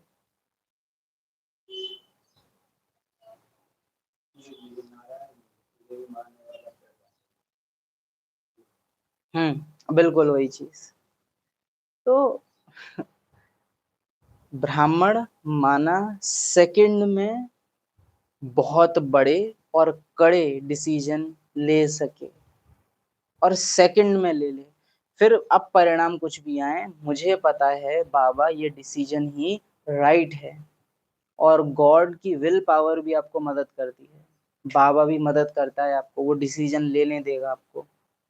आप अकेले भी हो जाओगे, आपके आंसू भी पूछेगा। ऐसे नहीं कहते हैं कि कई बार आपको ऐसे निर्णय ड्रामा में लेने पड़ेंगे इस संगम युग में जिनके बाद आप अकेले हो जाओगे, आपको बहुत रोना पड़ेगा। मेरा बेटा गलत करता है, उसका हाथ मैंने पकड़ा, घर से बाहर निकाल दिया। मेरा जो फर्ज था मैं तुम्हारे लिए कर लिया, मेरा पार्ट अब पूरा। समाज विरोधी हो गया। कैसी माँ है, कैसा बाप है, इकलौती औलाद या दो, घर से निकाल दिया। अरे कैसा हो सही, घर में तो रखो ही जावे। और आपने बाहर निकाला, रात में ठंड लगी उसे, निमोनिया हुआ, सुबह मरा हुआ मिला। हो सकता है ना, हो सकता है। और आपने श्रीमद प्रमाण शायद सेंटर पे सुना था, शायद मुरली में पढ़ लिया था, इसीलिए आपने किया था। खुद की समझदारी से करते या कहीं से सुन के किया। अब सब समाज इकट्ठा होके आपको गाली दे रहा है, ना निकालती ना मरता। अरे रख लेते। शराब पी के कोई नाटक थोड़े ना करता था, आके चुपचाप सोई तो जाता था। ये वही वाली बात है कि पता है कि कोबरा है, जहरीला सांप, लेकिन काटता नहीं है कभी मुझे। आज तक कभी नहीं काटा है, आज तक। अभी थोड़ा टच हुआ तो मार देगा। बिच्छू है, कभी डंक नहीं मारा है बिच्छू, लेकिन कभी डंक नहीं मारा है इसने, लेकिन बिच्छू तो है ना।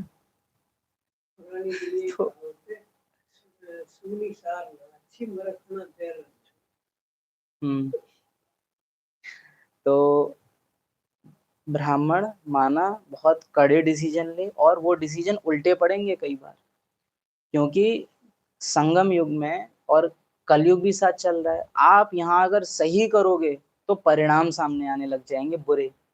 कलयुग में बुरा करते रहोगे तो सिस्टम आपको कुछ नहीं कहेगा। जो जैसा चल रहा है वो वैसा चलने दो, गलत सही जैसा भी हो, आपको कभी कोई दुष्परिणाम नहीं आएगा। सही करोगे दुष्परिणाम आएंगे, विरोध होगा, ये वो फलाना ढिमका। और भक्ति मार्ग की नैतिक बातें बुद्धि में भरी हुई हैं। जो सही है उसके साथ कभी कुछ गलत नहीं हो सकता। मुरली में हमने पढ़ रखा है, ब्राह्मणों के साथ कभी अकल्याण हो नहीं सकता। और आपको चारों तरफ क्या दिखाई देगा? अकल्याण ही अकल्याण। मैंने बेटे को बाहर निकाला, घर के 3 मेंबर और छोड़ के चले गए मुझे, क्योंकि वो अपोजिट थे कि तू तेरे बाबा के संग रहे अपनी हवेली में अकेले, हम जा रहे हैं। अकेले उस मकान में बैठ के आप सोचो, इससे तो ना करता तो ठीक रहता।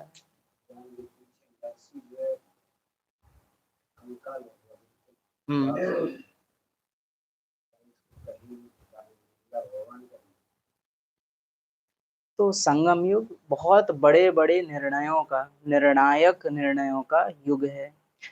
दादियों ने छोटी छोटी बालकी के रूप में, या उन माताओं ने उतनी निर्बल अवस्था में, अबला अवस्था में जितने बड़े निर्णय ले लिए, हम तो इतने पावरफुल होके वो डिसीजन नहीं ले पाते। आदि रत्नों के जैसा बनना है तो आदि रत्नों के जितना सहना भी होगा ना।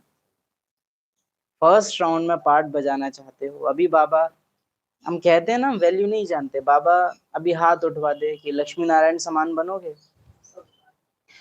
लक्ष्मी नारायण समान जो आत्माएं हैं उनको जरा देखो कि वो क्या क्या करके आई हैं।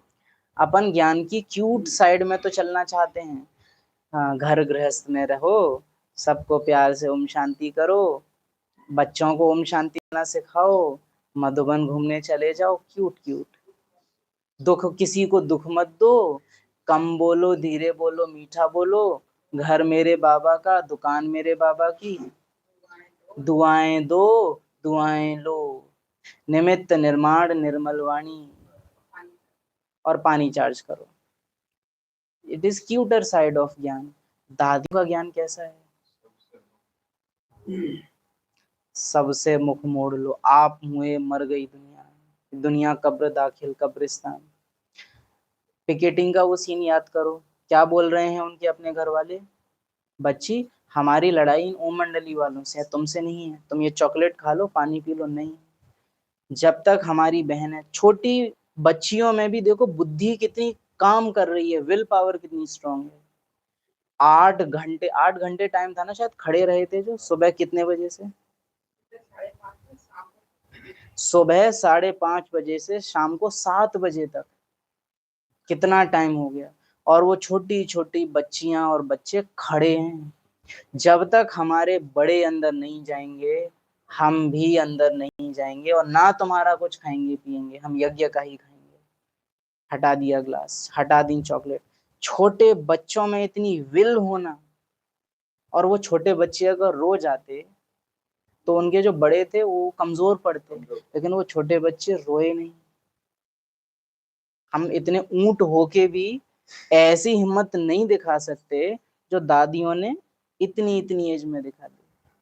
इसलिए कहते हैं कि जो शहीद हुए हैं उनकी जरा याद करो कुर्बानी, तो थोड़ी हिम्मत भरती है अंदर। संघर्ष है भाई, ऊंच पद पाना है तो संघर्ष है, मम्मा बाबा के क्लोज रहना है तो कीमत है।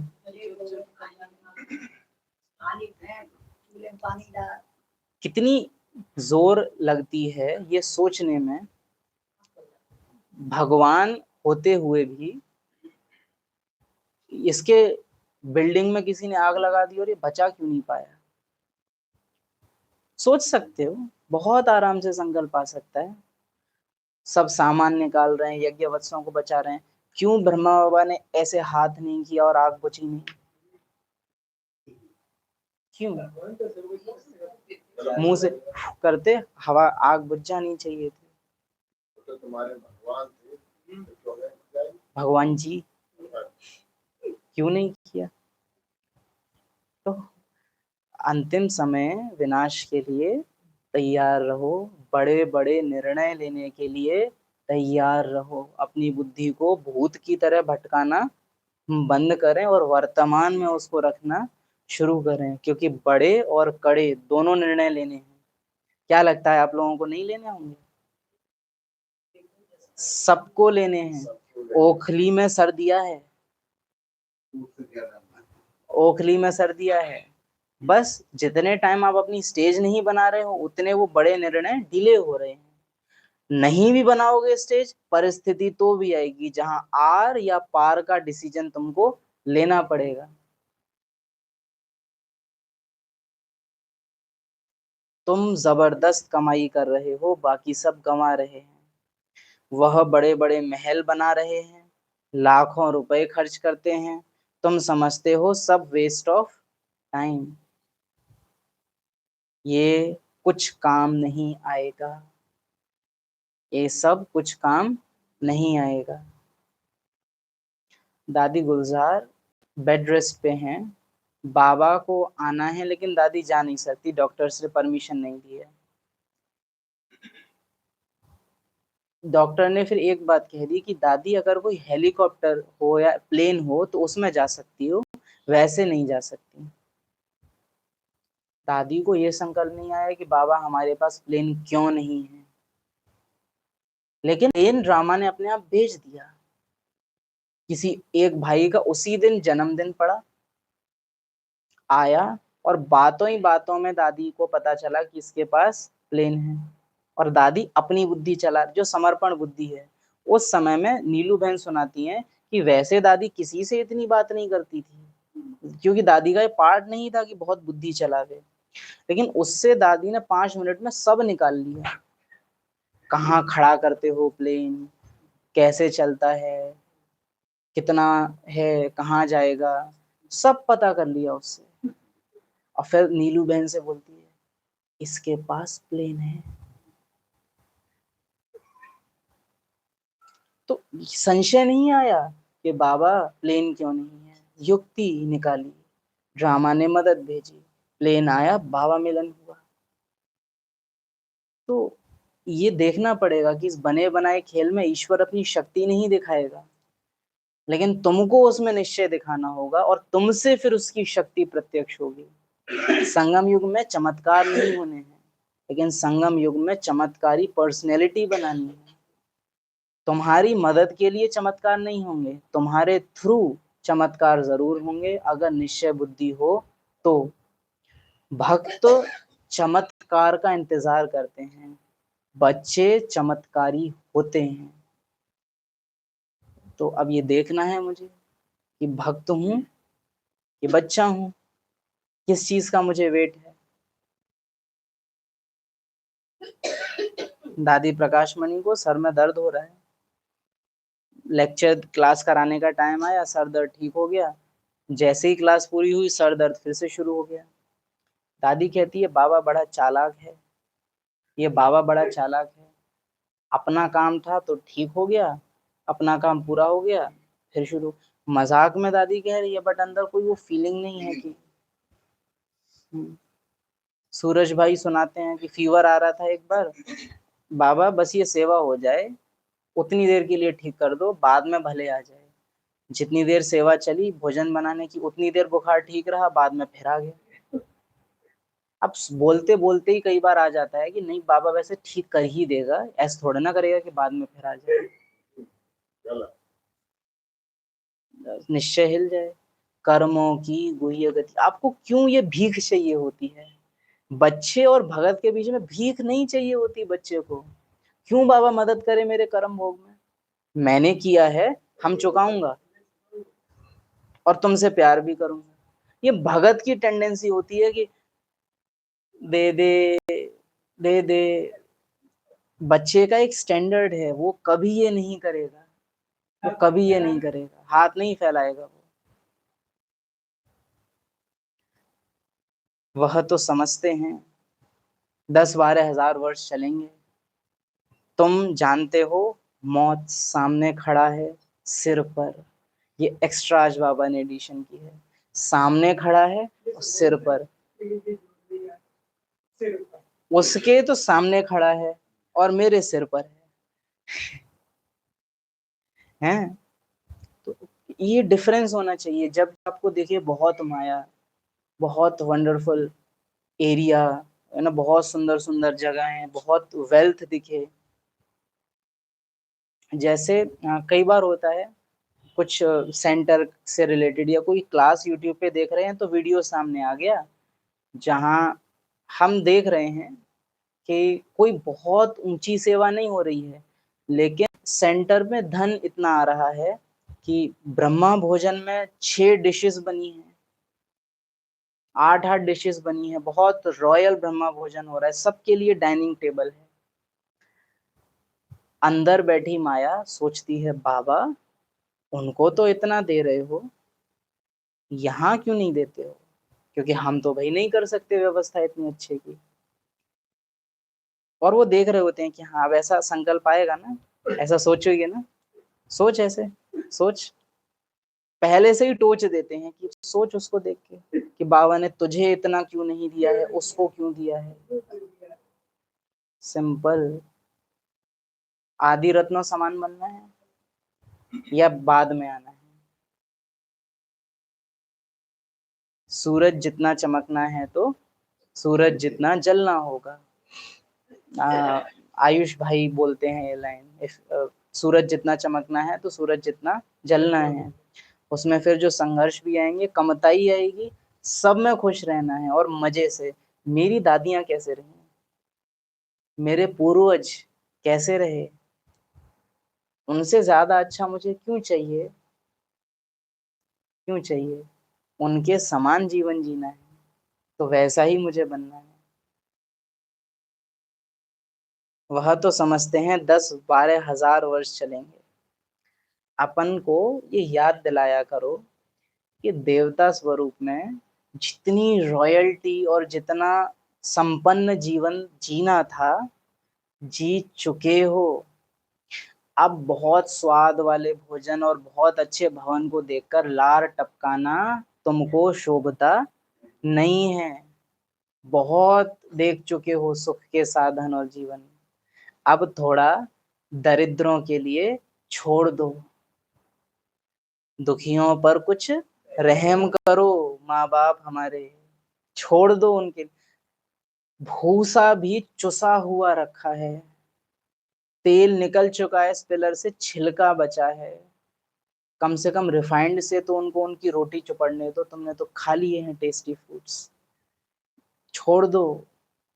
इक्का दुक्का 3 जन्म वाली आत्माओं के लिए कुछ छोड़ दो। 84 जन्म वालों, 84 नहीं भी है तो भी 64 है ना, मिनिमम भी 64 तो है ना तुम्हारे। छोड़ दो, छोड़ दो। जब 84 जन्म भूलेंगे तो फिर लालच आएगा अंदर। आदि देवता स्वरूप उसकी संपन्नता याद करो, लोभ से जीतोगे। तुम जानते हो मौत सामने खड़ा है सिर पर। थोड़े समय के अंदर ये अर्थक्वेक आदि हो, सब डामाडोल हो जाएगा। एक तरफ है अंदर एक आवाज जो कहती है भवन और अच्छा बनना चाहिए, थोड़ा सुविधा हो जाए, भाई बहनों के लिए ही सुविधा हो जाए। क्योंकि जब अकेले रहते थे तब तो ये भी जगह बड़ी लगती थी कि अरे हमारे हिसाब से तो ओवर बना है, लेकिन अभी जब सब इकट्ठे हैं तो लगता है कि हाँ थोड़ा विस्तार होगा तो क्लास वगैरह सब और अच्छे से हो सकेगी। दूसरी तरफ आता है कि हो सकता है इससे भी ट्रांसफर होके पॉलिथीन पड़ी हुई छत, क्योंकि आदि रत्नों ने तो ऐसे में ही क्लास करी है। याद आती हैं घटनाएं जब आदिकाल की पढ़ते हैं कि बारिश पड़ती थी तो बाबा के कमरे की छत टपकती थी। आदिदेव नारायण बनने वाला है, सोने के महल होंगे, और उसकी छत टपक रही है, और कटो रखते थे बाबा खुद से फिर कि इसमें पानी गिरे। दादी गुलजार आई हैं, दादी गुलजार सुनाती है, कहती है बच्ची तुम बाप की खटिया के नीचे सो जाओ क्योंकि यहाँ पानी नहीं गिरता है। दादी बड़ी खुशी से खटिया के नीचे सरक भी गई। मौज है ये चीजें जब सामने आती हैं, मौज है कि कल वो दिन भी कितने प्यारे थे, ये दिन भी कितने प्यारे हैं। वृत्ति तुम्हारी एक्यूरेट है तो संगम युग के ये संघर्ष हर्ष उल्लास के दिन बन जाते हैं। दादियां कहती हैं कौन सा बेगरी पार्ट, ये तो आप लोग बोलते हो बेगरी पार्ट, हमको तो कोई अनुभव नहीं हुआ था बेगरी पार्ट है। तो अभी आज यहाँ बैठे हैं, हो सकता है कल को एकदम ऐसे में बाबा पहुंचा देवे जो एकदम अलग हो, उसमें भी कल्याण। कुछ भी हो जाए, निश्चय ना जाए। तुम बच्चे जानते हो मौत सामने खड़ा है सिर पर, थोड़े समय के अंदर अर्थक्वेक आदि सब डामाडोल हो जाएगा। अब तो विनाश होना ही है, सर्टेन है, विनाश होना ही है। अच्छा, मीठे मीठे सिकिलधे बच्चों प्रति बाप दादा का याद प्यार। अंतिम समय के लिए तैयार करने वाले, भरी और भाखर में समान बनाने वाले, अमीर गरीब की वृत्ति से बाहर निकालने वाले, रिचेस्ट इन दी वर्ल्ड बनाने वाले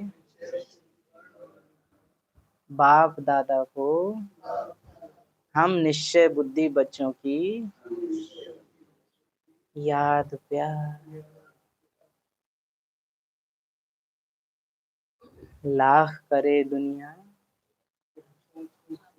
किसी भी कीमत पर, कैसे भी हालत में तेरा साथ ना छोड़ेंगे। ओम शांति।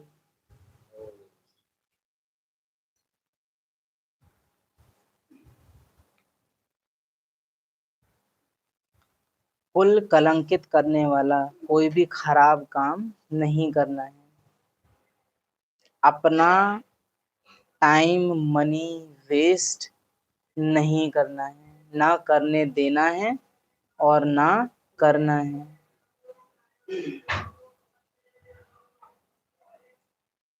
वरदान,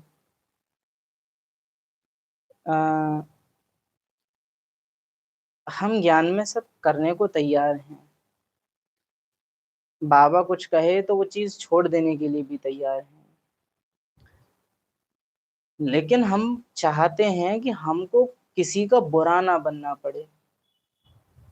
कुछ निर्णय बाबा हमसे ना कराए। बाबा मैं प्याज लहसुन छोड़ सकता हूँ, मांस मदिरा छोड़ सकता हूँ, सब छोड़ सकता हूँ।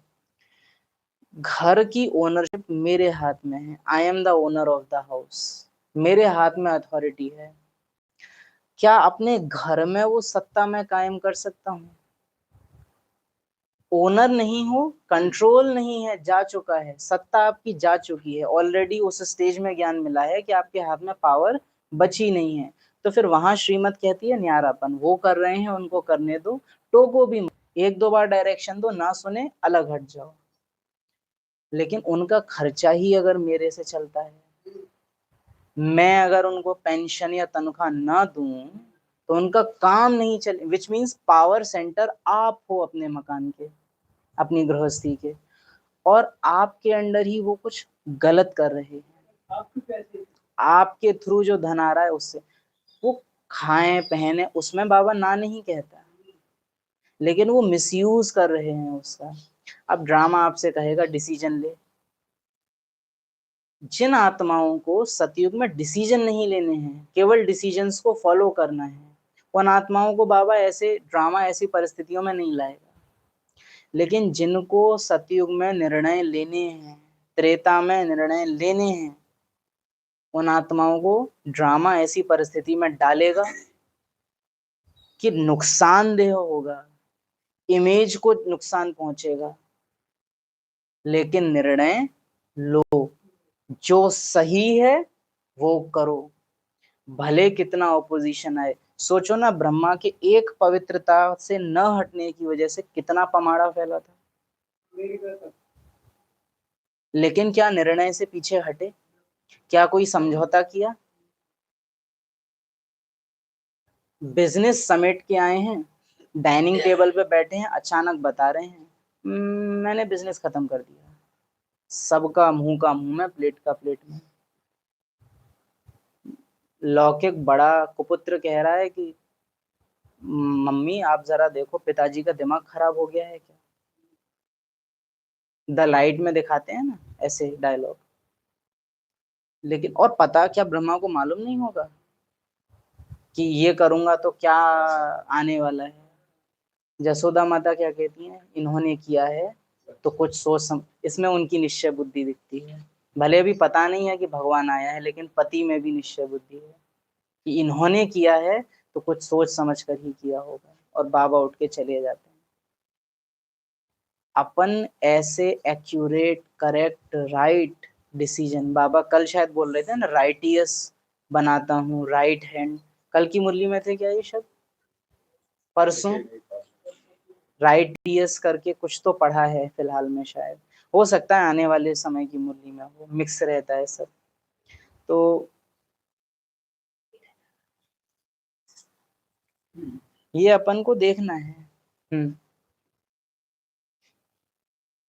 कि डिसीजन जब लेने की बारी आएगी, और जो लौकिक के बने बनाए सिस्टम, अभी बात कर रहे थे ना संस्कार तोड़ने की, तो लौकिक की बनी बनाई सिस्टम को तोड़ के रख दे। जैसे भीष्म की गलती क्या थी कि सालों से एक सिस्टम बना हुआ है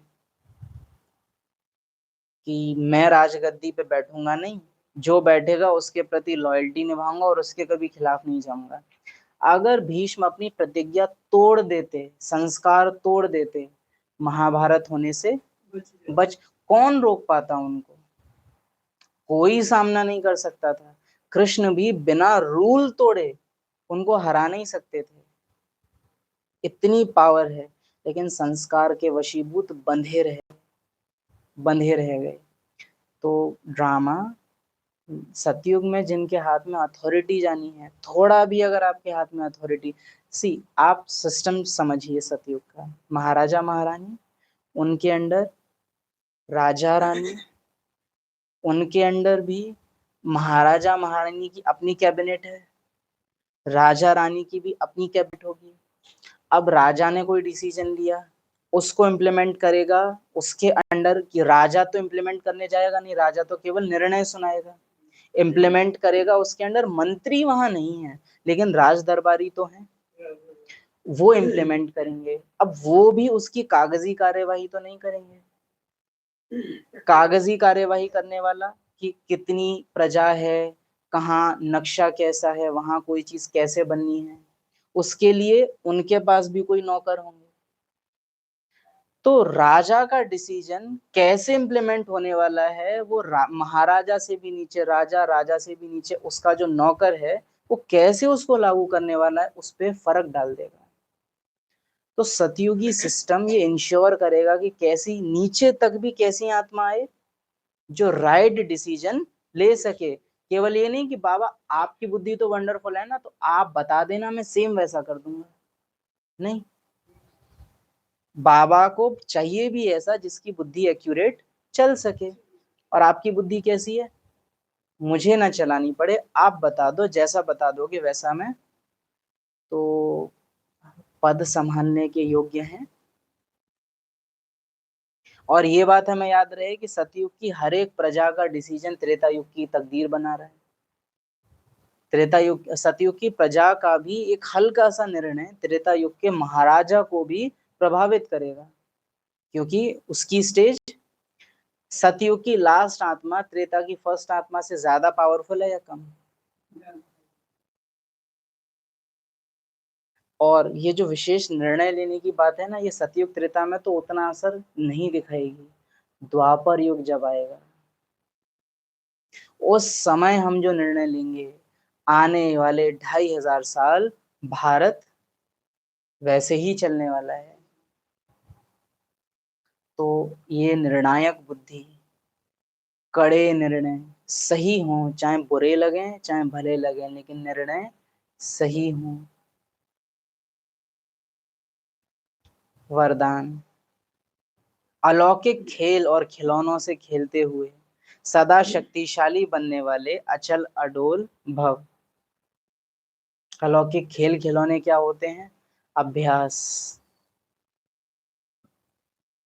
अलौकिक जीवन में माया का विघ्न आना भी एक खेल है। ऐसे अलौकिक युग में परिस्थितियों को खिलौना समझकर यह अलौकिक खेल खेलो। इससे डरो व घबराओ नहीं। सर्व संकल्पों सहित स्वयं को बाप दादा पर बलिहार कर दो, तो माया कभी वार नहीं कर सकती। स्लोगन, कोई भी संसार समाचार सुनना सुनाना, यह भी स्वयं में किचड़ा जमा करना है। कोई भी संसार समाचार सुनना व सुनाना, ये भी किचड़ा जमा करना है। कीचड़ में ही तो कमल खिलता है। ऐसे वाली बुद्धि लगाएंगे यहाँ। कुछ कीचड़ में कमल नहीं, मच्छर पैदा होते हैं। सारी कीचड़ में कमल नहीं खिलता है ना।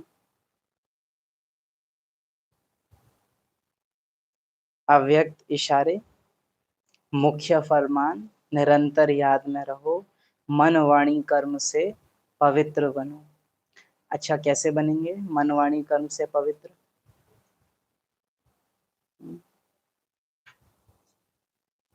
मन वाणी और कर्म से पवित्र कैसे बनेंगे? एक है, अभी अपन कोई व्यर्थ संकल्प नहीं करेंगे, आज बहुत प्योर सोचेंगे, बहुत प्योर रहेंगे। एक है कि हम ये गद्दे उठावें, यहाँ झाड़ू पोंछा लगाते हैं, ये हो गई पवित्रता।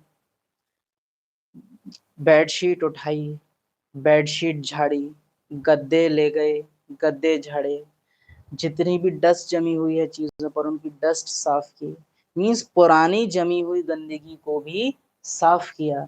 यह है पावनता। पावनता पवित्रता को अपने आप ले आती है। आज की प्योरिटी धारण करना नहीं, पहले का तो गंदा है ना। ऐसी सफाई करना जो मन के अंदर जमी हुई गंदगी को भी बाहर निकाल दे, और साथ ही साथ नई गंदगी के अंदर आने के रास्ते हम बंद कर दें। ये है एक्यूरेट मेथड प्योरिटी का। क्योंकि कई ब्राह्मणों ने ये किया है कि पुराना जो कुछ भी है वो एज इट इज जमा हुआ है, उसको कर दिया है इग्नोर, और अब से हम रहेंगे एकदम प्योर। तो वो पुरानी गंदगी कब निकल के बाहर आ जाएगी पता नहीं चलेगा। इसलिए भूतकाल के भूतों को भी साफ करना है। कई लोग, क्या होता है ना कि झाड़ू पोछा, जमीन बहुत साफ है लेकिन ऊपर जाले जमे हैं, ध्यान नहीं गया वहां। तो पुराने संस्कार का अंतिम संस्कार।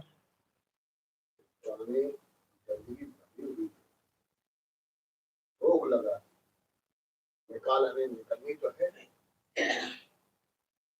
कभी निकलनी तो है। कई लोग ना शॉप्स में क्या करते हैं कि कारपेट बिछाएंगे या टाइल्स लगाएंगे तो डेली साफ करना पड़ेगा, लेकिन अपन अगर घास बिछा देते हैं तो क्या होता है, गंदगी छुप जाएगी, क्योंकि घास के बाल बड़े बड़े हैं, उसमें गंदगी अंदर अंदर छिप जाएगी। तो अगर साफ सफाई करना मुश्किल भी पड़ रहा है तो भी चल जाएगा। चलो वो तो रही लौकिक की युक्ति, लेकिन अलौकिक में अगर ये करोगे, आज मैं व्रत रहूं लेकिन रोज मैं फास्ट फूड खाऊं, और एक है कि आज व्रत ना रहूं लेकिन रोज ढंग का खाऊं, तो व्रत रहने की नौबत आएगी। संकल्प भी देखो, बाबा ने खुद भी डायरेक्शन दे दिया है इसमें। संकल्प में भी अगर पुराने अशुद्ध संस्कार टच करते हैं, व्यर्थ संकल्प चलते हैं या स्वप्न आते हैं, तो भी संपूर्ण पवित्र नहीं कहेंगे। इसलिए पवित्र भव, योगी भव के पहले पाठ को स्वरूप में लाओ। ओम शांति।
करे दुनिया तेरा साथ न छोड़ेंगे, तेरा साथ न छोड़ेंगे। लाख करे दुनिया तेरा साथ न छोड़ेंगे, तेरा साथ न छोड़ेंगे। तेरा पंथ तुझसे ओ बाबा, तेरा पंथ तुझसे ओ बाबा, मुख न मोड़ेंगे, तेरा साथ न छोड़ेंगे, तेरा साथ न छोड़ेंगे।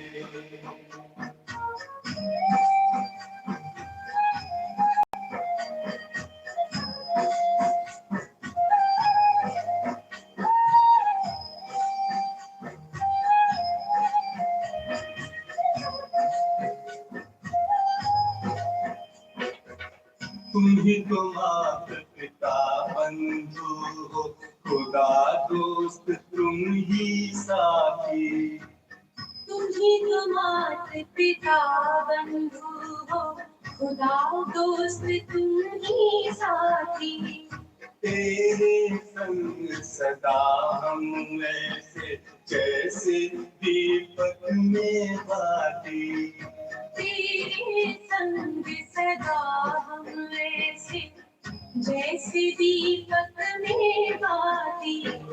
जगरूटे पर ये प्यारे रिश्ते, जगरूटे पर ये प्यारे रिश्ते, हम न तोड़ेंगे, तेरा साथ न छोड़ेंगे, तेरा साथ न छोड़ेंगे।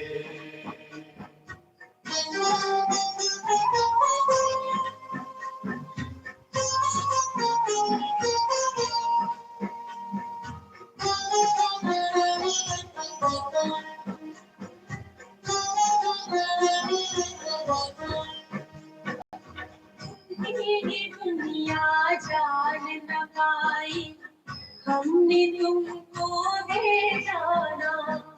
तुम्हें ये दुनिया जान पाए, हमने तुमको है जाना। तुझ में बाबा पाया हमने, बेहद का परम खजाना। तुझ में बाबा पाया हमने, बेहद का परम खजाना।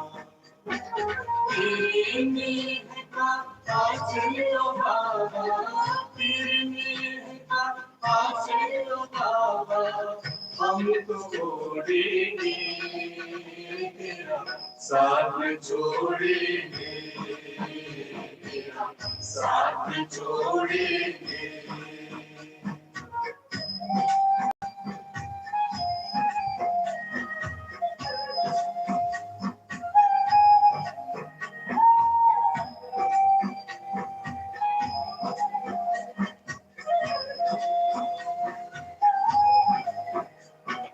दुख दर्द जो भी आएंगे, हंस हंस कर पी जाएंगे। दुख दर्द जो भी आएंगे, हंस हंस कर पी जाएंगे। दूर करे जो तुमसे बाबा, ऐसे सुख ठुकराएंगे। दूर करे जो तुमसे बाबा, ऐसे सुख ठुकराएंगे। तेरे साथ रहेंगे चलेंगे, तेरे साथ रहेंगे चलेंगे, संग में बोलेंगे, तेरा साथ न छोड़ेंगे, तेरा साथ न छोड़ेंगे। ना करे दुनिया तेरा साथ न छोड़ेंगे, तेरा साथ न छोड़ेंगे। तेरा बनकर तुझसे ओ बाबा, तेरा बनकर तुझसे ओ बाबा, मुख न मोड़ेंगे, तेरा साथ न छोड़ेंगे, तेरा साथ न छोड़ेंगे, साथ न छोड़ेंगे।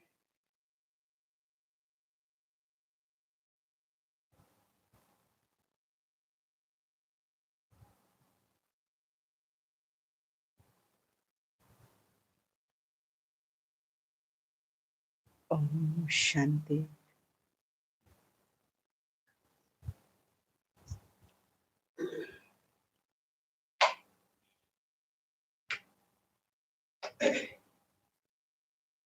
संगम युगी ब्राह्मण का पाठ बजाते हुए कई बार आपको कोई निर्णय लेना नहीं पड़ेगा, ड्रामा अपने आप आपके लिए करे निर्णय ले लेगा। लेकिन कहेंगे तैयार रहना, जब ड्रामा आपके ऊपर डाल दे। परीक्षा की घड़ी वो नहीं होती है जब ड्रामा ने अपनी तरफ से परिस्थिति भेज दी और आप उसका सामना कर रहे हो। ये है प्रजा की क्वालिटी। राजा, वारिस, अथॉरिटी, साहूकार, ये हायर पोस्ट जो होंगी, इनकी योग्यता की परिस्थिति ही ये होंगी कि ड्रामा आपके ऊपर निर्णय डाल देगा कि आपको डिसीजन लेना है और सही डिसीजन लेना है। ये नहीं है कि बस डिसीजन ले लिया, एक्यूरेट आपके ज्ञान का टेस्ट ले लेगा। जैसे लेवल 2 या लेवल 3 की जो जॉब्स होती हैं, second class employ, third class employees, उसमें रिटन टेस्ट होता है, डॉक्यूमेंटेशन होता है, फिजिकल होता है और जॉब मिल जाती है। लेकिन इस दुनिया के भी जो अथॉरिटी वाली पोस्ट होती हैं, आईएएस, उसमें क्या केवल रिटन एग्जाम होता है या इंटरव्यू होता है? इंटरव्यू कैसा होता है? मान लो किसी अपराधी ने ये अपराध किया है, आपके सामने से वो भाग रहा है और आपको पता है जघन्य अपराधी है और आप चाहो तो उसे अभी शूट कर सकते हो, लेकिन कानून आपको इसका अधिकार नहीं देता। आप क्या करोगे? नैतिकता ये कहती है कि ना करो और आपका दिल और सही बात यह है कि कर दो। चाहो तो केस को घुमा सकते हो, कोई आपको पकड़ नहीं, क्या करोगे? इस तरह के घुमाऊ सवाल पूछते हैं। आप कितनी भी पढ़ाई कर लो, वो वहां प्रश्न ऐसे पूछ लेंगे जो आपको उलझन में डाल दे और वहां आपका असली व्यक्तित्व क्या है वो पता चलेगा।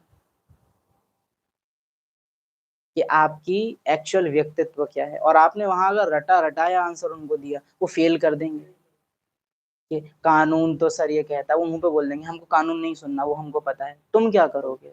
सर ये करना ठीक तो नहीं, सही गलत मत बताओ, तुम क्या करो? वो आपको बात घुमाने ही नहीं देंगे। क्या करोगे, क्या करोगे, क्या करोगे, वो निर्णय सुनेंगे तुमसे। तो जब इस दुनिया में भी ऊंची पोस्ट पे ये कंडीशन सामने आ जाती है, आने वाली दुनिया तो इस कलयुगी दुनिया के सामने बहुत वंडरफुल है। इसके डिसीजन तो विनाश की तरफ ही जाएंगे, चाहे कितने ही अच्छे डिसीजन कोई ले ले। लेकिन वो दुनिया तो आगे विकसित होनी है। आप सबको निर्णय लेने हैं, हम सबको निर्णय लेने हैं। तो क्या करोगे जब ड्रामा ऐसी निर्णायक परिस्थितियों में डाल देगा? आपने तो लिए हैं इस साल बड़े और कड़े फैसले, हम सब के आगे आएंगे। हम क्या करेंगे ऐसे में? हमारे डिसीजंस क्या होंगे? घर लौकिक पतित पुराना पराया आपके निर्णय के बाद टूट जाएगा अगर ज्ञान लगाया तो। और आप बाबा से कहोगे बाबा मुझे निर्णय नहीं लेना है, आप कुछ कर दो। बाबा कहेगा ना, निर्णय तुम्हारा है, तुम्हें डिसीजन लेना है, करना है या नहीं। तो क्या करोगे? क्या करोगे ऐसे में? जैसे अर्जुन के सामने था, नारायणी सेना या मैं। हमारे आगे भी डिसीजन आएंगे, लौकिक या अलौकिक। और समाज थूकेगा, रिश्तेदार धिक्कारेंगे। अब तक जिनकी वाहवाही थी, जैसे ब्रह्मा जो प्रशंसक थे वही निंदक बन गए। तो ब्रह्मा बाप समान बनोगे तो परिस्थिति सेम आएगी कि नहीं आएगी? निंदा होगी। और तब ये याद कर लेना कि निंदा हमारी जो करे, मित्र हमारा सोई। लेकिन निर्णय तुमको लेना होगा। तुम योग लगाओ, तुम सेंटर जाओ, तुम मधुबन जाओ, तुम कहीं जाओ, वो डिसीजन तुम्हारा पीछा नहीं छोड़ेगा। तुम टालोगे, अगली बार और बड़ा होके वो तुम्हारे आगे आएगा। निर्णय करना होगा पार्थ, निर्णय करना होगा। और अटेंशन रखना, ये तो खैर आने वाले समय की बात है। हो सकता है आने वाला समय घंटे बाद आ जाए, वो हम नहीं जानते। लेकिन इस समय के लिए विशेष पुरुषार्थ करना कि मेरी बुद्धि हमेशा श्रीमत का ही रास्ता चुने। उसके लिए अपनी बुद्धि को प्रेजेंट में रखने की आदत डालना। कुछ सोचते सोचते कहीं और गायब हो जाए, ये बंद करना है। झाड़ू लगा रहे हो तो बस आत्माभिमानी होके झाड़ू लगाओ। पानी भर रहे हो तो बस आत्माभिमानी होके पानी भरो। कुछ तल रहे हो, कुछ पका रहे हो तो बस आत्माभिमानी बनो और उस काम को करो। ये छोटी सी चीज इतने बड़े निर्णय में आपकी मददगार बन जाएगी। ओम शांति।